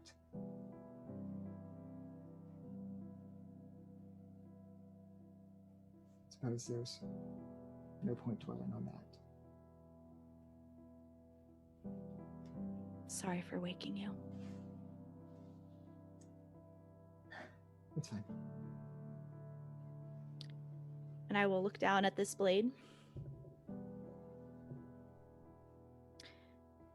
Your kids miss you, and they're growing up into wonderful people.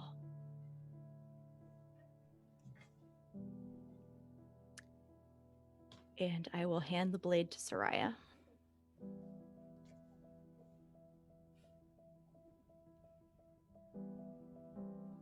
I will turn to face my demon friend.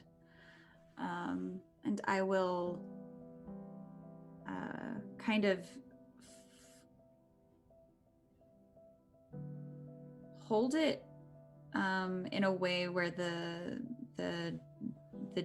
gem where the wispy disappeared. Well, I didn't see that, but is facing it. Your payment. The rotating cloud of needles and things begins to slow down, or at least the individual components start to slow down. And you notice one long, thin needle sort of rotates end over end to a point right above the gem. And it just sort of slowly sinks itself into the needle in a way you wouldn't expect a thin piece of metal to sink into a gemstone, and yet here you are. And the light is slowly drained from the offering knife. The demon itself grows a fair bit bigger. This was a pretty powerful person. And you definitely get the sense that this demon has improved its standing to some degree by consuming the soul. For its part, though, it sort of backs up, gives a little buzz almost, and fades back into the red sun. I did not watch this.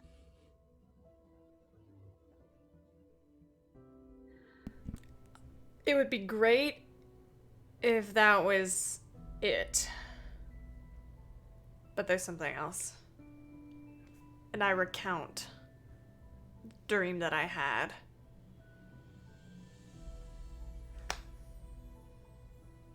Well, to take care of that, we'd have to do another war. And I don't want another war. No one does.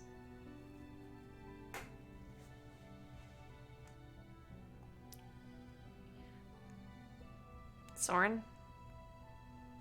I would like to knock on the door to see if Euphemia can come out. Oh, yeah, I was assuming. Sure, yeah. You, go ahead. That's her realm of expertise and not mine. I would have wanted to include Euphemia in that conversation. Yeah, sure. Yeah, sure. So you knock on the door, and Euphemia herself is already like sort of pounding on the door, yelling obscenities at the house to let her out. But it does in fairly short order after you kill Kreider. She almost like stumbles out of the door as if she was leaning on it.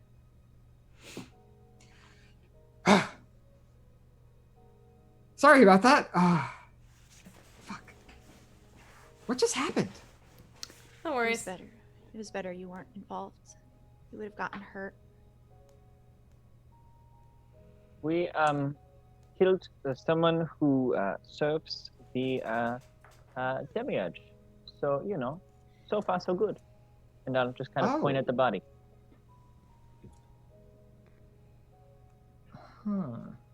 Shade, you were saying something about a dream?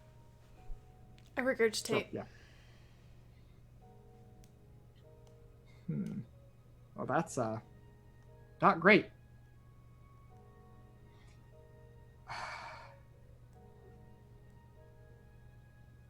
I'm working on something. I don't know where your paths are going to take you after this, so I understand if this is not something you're interested in. It's a bit of a commitment. But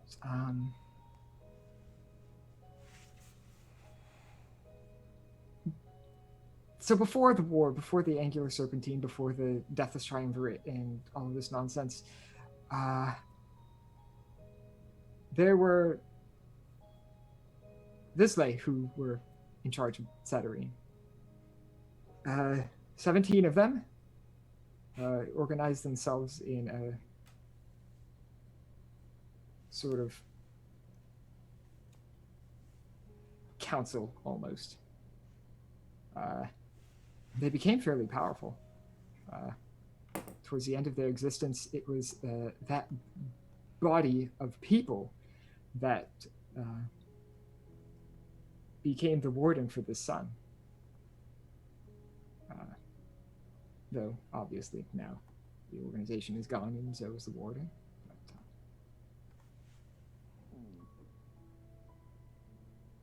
But, would you be interested in participating in something like that?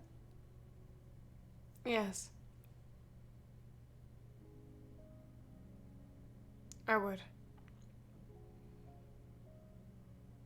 Sure.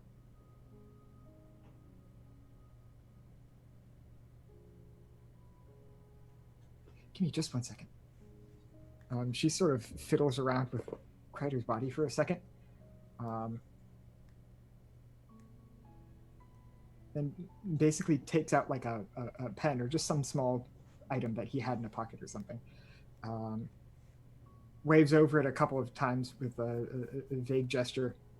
Then takes a doorknob out of her pocket and sticks it straight out into empty space, turns it, pulls it open, and you see on the other side is part of Satyrine that looks unfamiliar to all of you except for Shade, because you've seen this place before. This small little house on the coast of Satyrine. You spent a long time looking for this place, a long time tracking somebody down. Holy fuck. Whoa.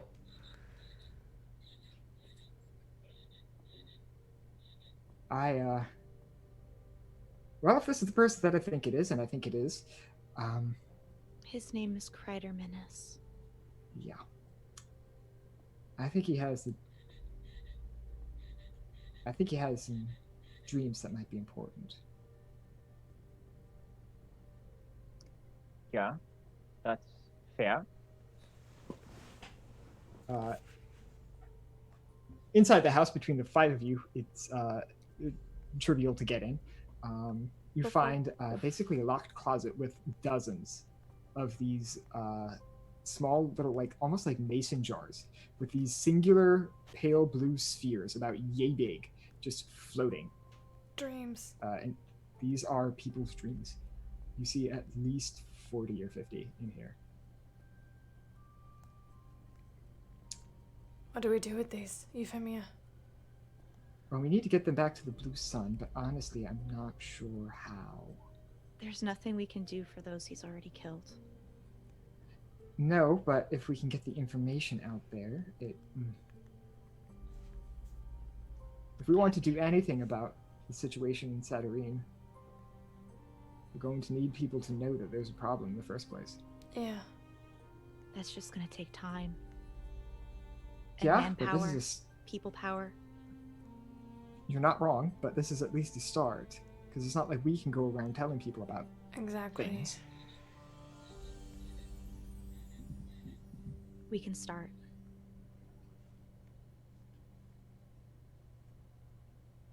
Hold on a second. Euphemia turns to you, Lucas. Correct me if I'm wrong, but you live in that aqueduct, right? I do, yes. What are the chances that you can put these in the tract? To my knowledge, that's comes and goes to the Blue Sun, right? Conceptual spirits?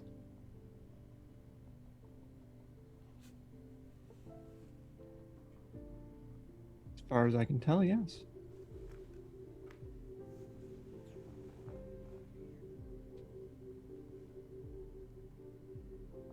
One moment. Euphemia steps back. Basically, rubs her hands together, and the door that you see in front of you, the door into the small little closet, basically vanishes, and Euphemia pulls the doorknob off and hands it to Lucas. Just so you can move them safely. I can imagine carrying 50 jars around would be inconvenient. So what do I do? Just think of where I want to go, and I put the knob in the air and try turning. Oh, How does it you work? don't even need to. Yeah, you don't even need to think. Just stick it out and pull. Don't even need to think. What kind of nonsense is that? And I just I'm turning the knob as I'm thinking and just acting it. Yeah, you turn the knob and Pantomime. you pull, and there's the closet Oh, were you using the knob or not? Yeah, I was using the knob. Yeah, if you turn the knob, then you open it straight into the closet.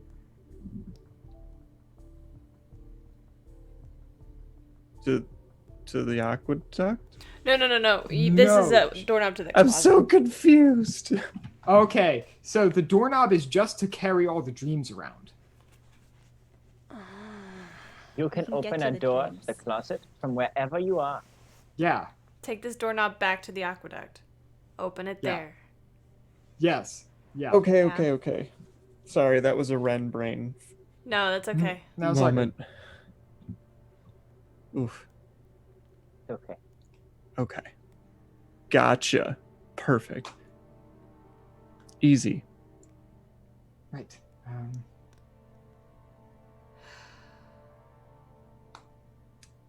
We did it. Well then, I do think I need to check on the house. That, seemed Violent? loud and Yeah. I'll go back with you, Euphemia. thank you. I think we need to go back anyway. It's quicker to get home Probably. from yeah. the house than from here, wherever. Yeah, Here no, is. for sure. Here you would recognize is a neighborhood called the Fade. It is one of the remaining districts of Fartown, and it is slowly disintegrating into the surrounding ocean, which is why it is called Fade. Euphemia brings you all through the oldest house, and as you head back out the front door, although she does catch Soren on his way out. Okay? I want to make sure I grab Kreider's body. Sure, yeah, easy enough. Soren, I had something for you. Oh yeah. Sure. She pulls out one final doorknob, small silver thing, and hands it to you. In case you needed to visit the house for anything. Oh, this will be so much faster than walking. You don't even know. Oh, she holds up her own doorknob. I have some idea. Perfect. Thank you very much. Well, I'll be getting in touch soon. All right. So with that, could we all briefly describe what we see our characters doing in the coming months? And then I will give us some setting epilogue, and then we can close out this campaign. All right. I will use the doorknob to go back and help Euphemia organize whatever it is that needs to be organized for this. I've got my own studies, of course. I think actually, with my most recent advancement as a Vance, I would start to perhaps teach the occasional class, take on some new students, and still work part-time at the bar as needed for fun, a little socialization.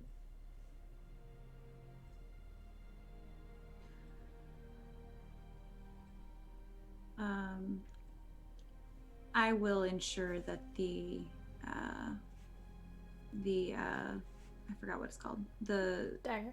The knife is the offering knife is destroyed as requested.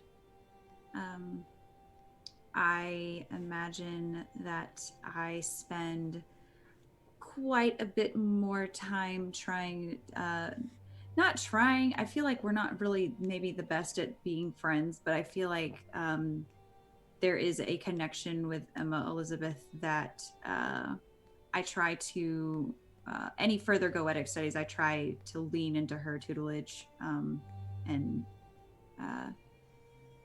I imagine I spend more time with the four of these fine, delightful friends. I don't think I really like anyone else any more than I did before, but I tolerate them more. I'm probably actively looking to spend time with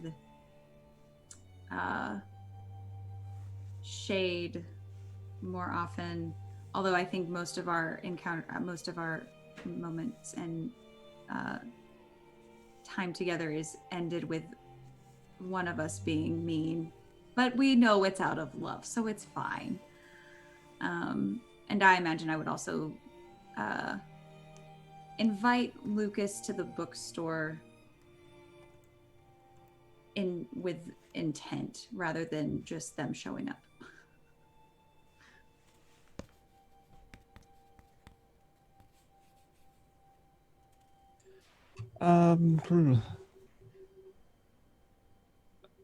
First off, I would return to the aqueduct, use the magical doorknob to bring those dreams into the space there.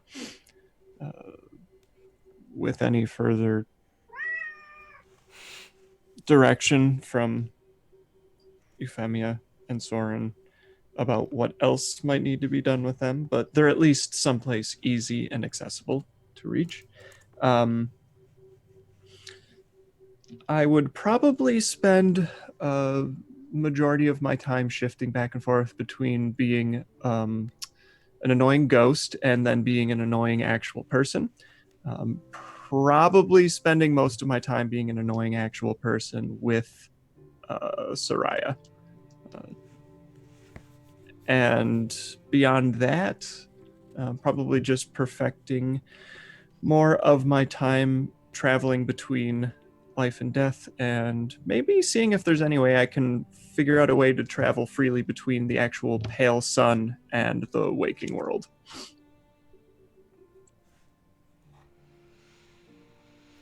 I would dedicate myself to this cause, this truth, these dreams. I would spend as much time with Euphemia as I could, and in the house as I could. Trying to figure out how to outsmart the... Oh, what's it called? Something serpentine. Mother bitch. Angular serpentine. Knew it.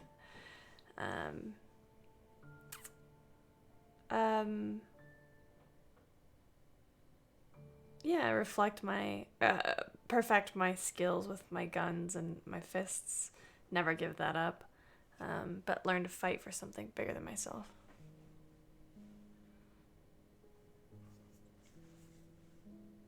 And what I do, the first thing I do actually after we leave and have dealt with Kreider is I actually want to give him a burial and give him at least his body a place to rest, and anonymously send Ashler a note with the address.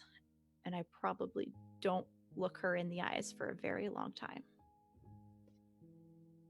Afterwards, in the coming months, trying to get normal.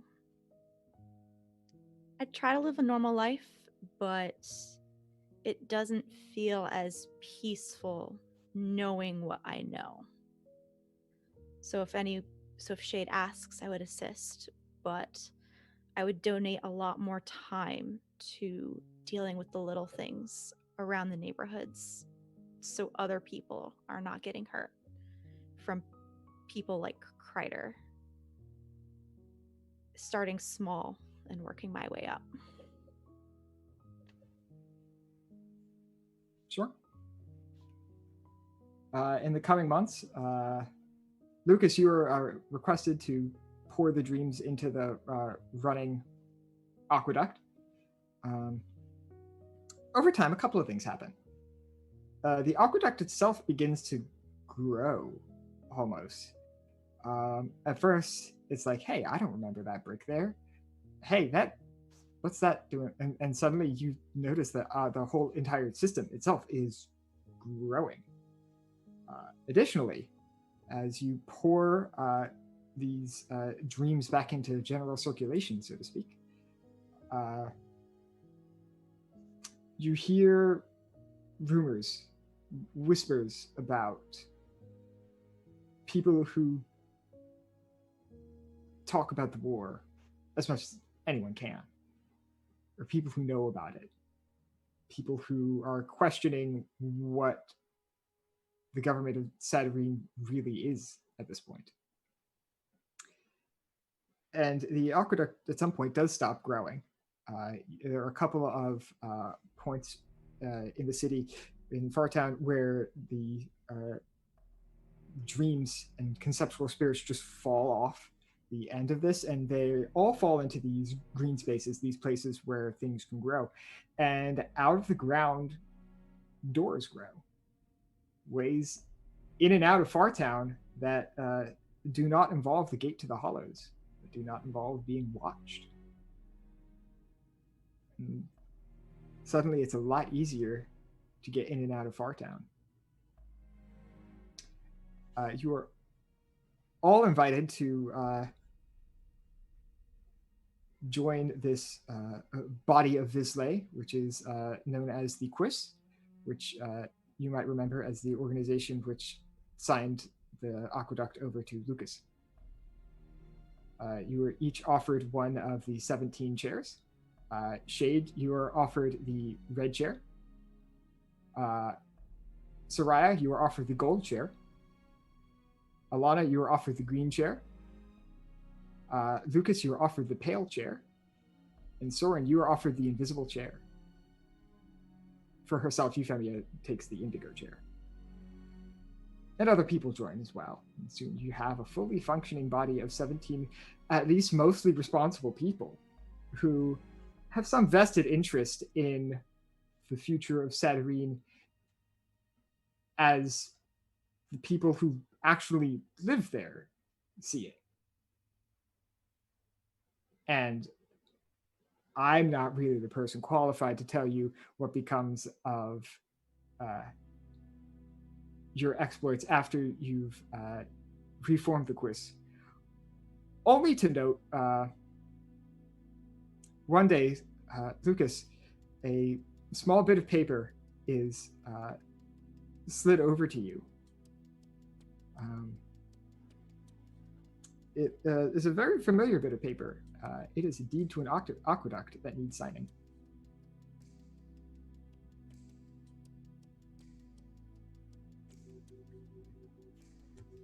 Who's it being transferred to? One, Lucas Renchester. Oh, good. I will gladly sign that. Yes, you assign you sign away your own aqueduct to yourself using the authority of the Warden of the Indigo Sun.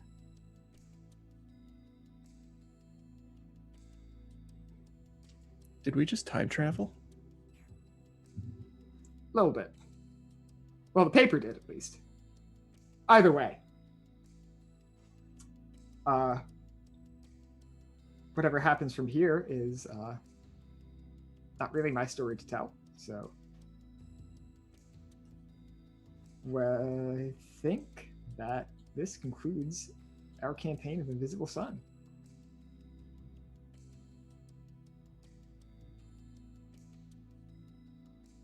Woo!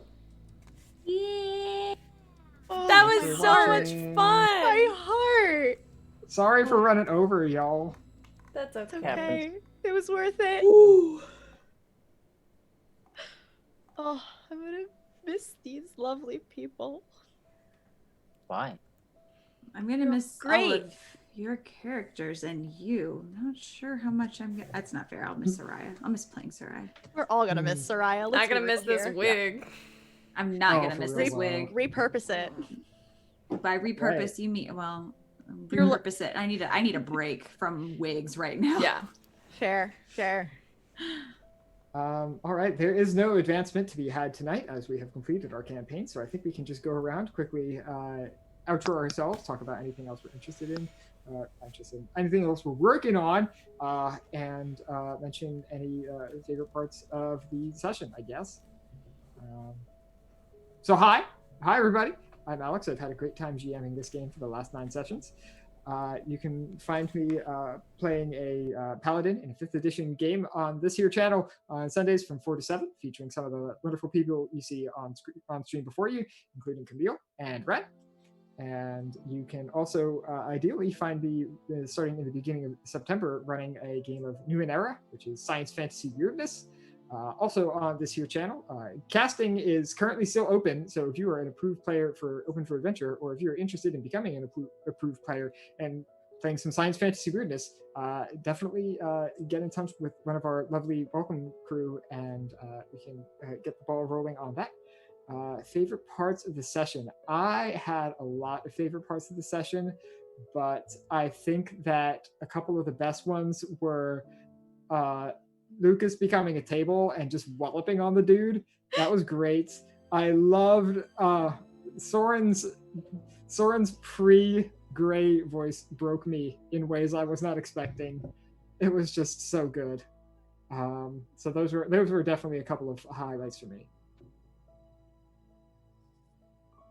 I'll go.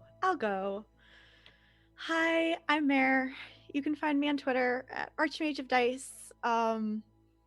Next week, you could find me here doing the 4th watch for Invisible Suns. So send your questions to Dax and Pixel Cat, or anywhere else they can send questions to besides the 4th watch channel and Dax and Stacy. Okay. Send questions, your burning desires, to them. On Fridays, you can find me here on Sunsets on Summer at 6 p.m. Central, playing Cat Emberheart. And I just opened signups for a short-term campaign, so if you're approved on Open for Adventure, come sign up. No set date yet, probably towards the end of the year. Hi. Oh wait, favorite part for you, Mayor? Oh, I had a lot. Hold on. My notes. I think I really just liked Soren busting out a pistol. That's so mine. You can't take it. I'm sorry, you gotta DM me your favorite part so I don't take them. Because it was just so unexpected. Hi, I'm Ren, and I'm going next. And you can find me on the internet and Twitter and places at Thorny Dryad. That's like a prickly bush. And I, as Alex mentioned previously, am one of the players in a 5th edition campaign, Sunday Friends, which is here on Open for Adventure, run by the wonderful DM Camille, and with some other folks beyond the ever popular and stupendous Alex, who play alongside me.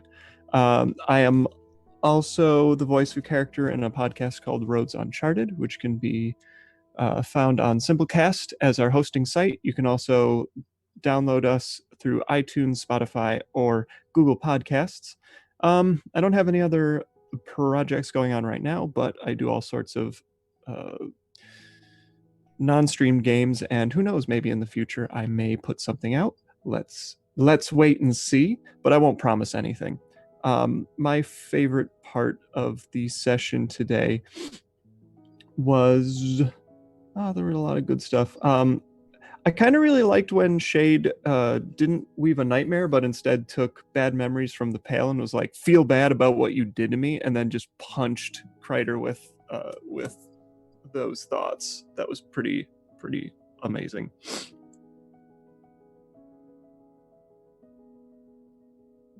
Hey, I can go next. I'm Josh. You can find me on Twitter, on Instagram at Joshua M. Simons, and you can find me here on Twitch at Joshua Simons, where I do all kinds of things. I stream, I tweet, I talk about stuff. You can find me here again, starting next Tuesday in the Modern Gods campaign that is going to be DM'd by our good friend Juan Carlos. That's going to be pretty cool, where I'm playing a character that we'll get to meet on Tuesday. And in addition to that, I will also be running a Dark Matter campaign here starting on August 15th, I'm pretty sure. Saturday at 1 p.m. So that'll be just a little short 3 or 4 session thing. It's going to be great. And actually, I just announced this morning on my Twitch channel this Sunday at 12 p.m. Central. That's noon. You can come hang out with me and Justin from Mage Hand Press as we talk about their Kickstarter, which launched yesterday and funded in 4 hours, and is, as of right now, a little over 300% funded. And talk about, the supplement and all the cool things that they have in the Kickstarter. There's some really cool stuff. So come and do that. We'll be joined by Lee Goldberg, who does the pancake art for Idol Champions Heroes of the Realm. So yeah, come hang out. We'll have pancake art. We're going to talk about dark matter. It's going to be fun. My favorite part of the session tonight was in combat when Shade was like, hey, I'm going to do this really badass thing, and just called down like lightning from the sky, and then was like, that's not enough, and did some weaving magic, and was like, hey, I'm here now.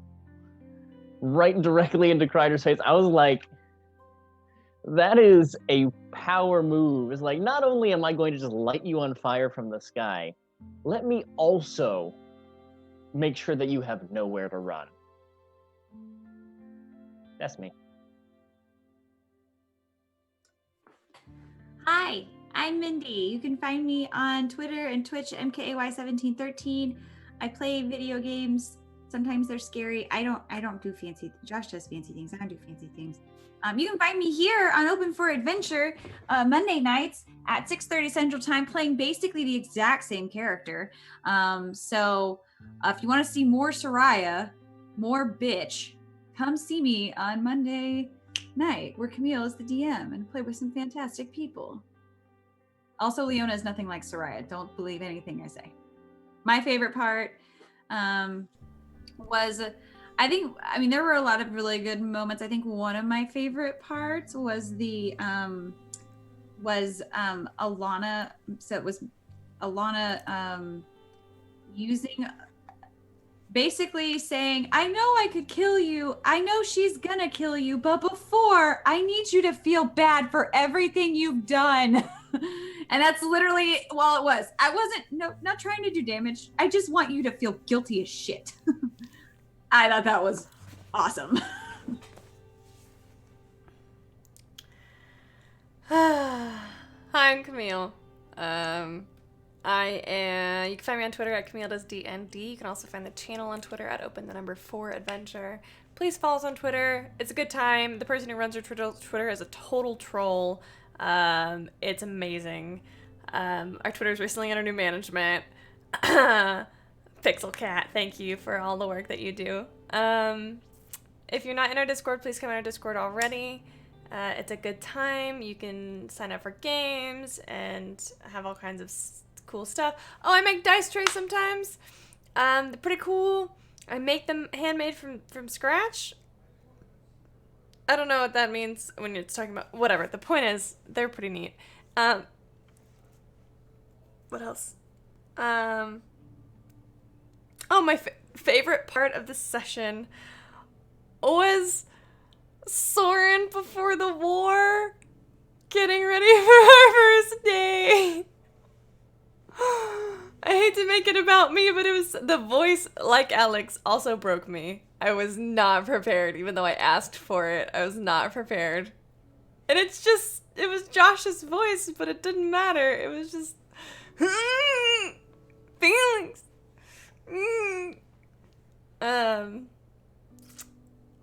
Fun fact, the week that Josh is DMing that thing on the 15th is a week of full Open for Adventure, has something streaming on every single day of the week.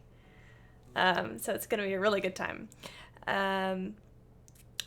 Alex, has been an absolute joy to play for you. Thank you for making your O for A streaming debut. You absolutely fucking crushed it. Well, thank you all for playing. 100%. We love you.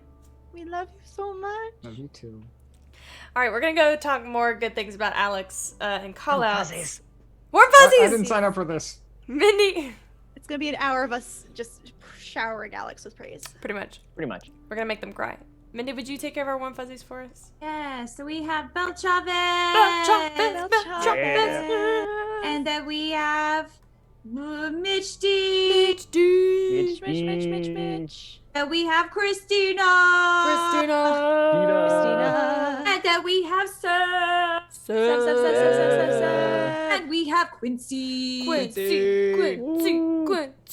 And then we have Andrew, Village for the Tables Bay of Gifts, who has managed to go through all of Fate's Chosen's wiki and is lacking all but 2 of Sunday Friends wiki. Holy bananas. Round of applause for Extra Andrew. props for Andrew, because that was an hour, day, weeks of work that he put in. Long time. Amazing. So special shout out to Andrew. Andrew. Gamer Live. Gamer Lives with the 1 and 3. And Orion. Skyrender. Sorry, Warm Fuzzies. We love you. Thank you, Warm Fuzzies. Okay, friends. I love you very much. Okay, bye. Oh, baby.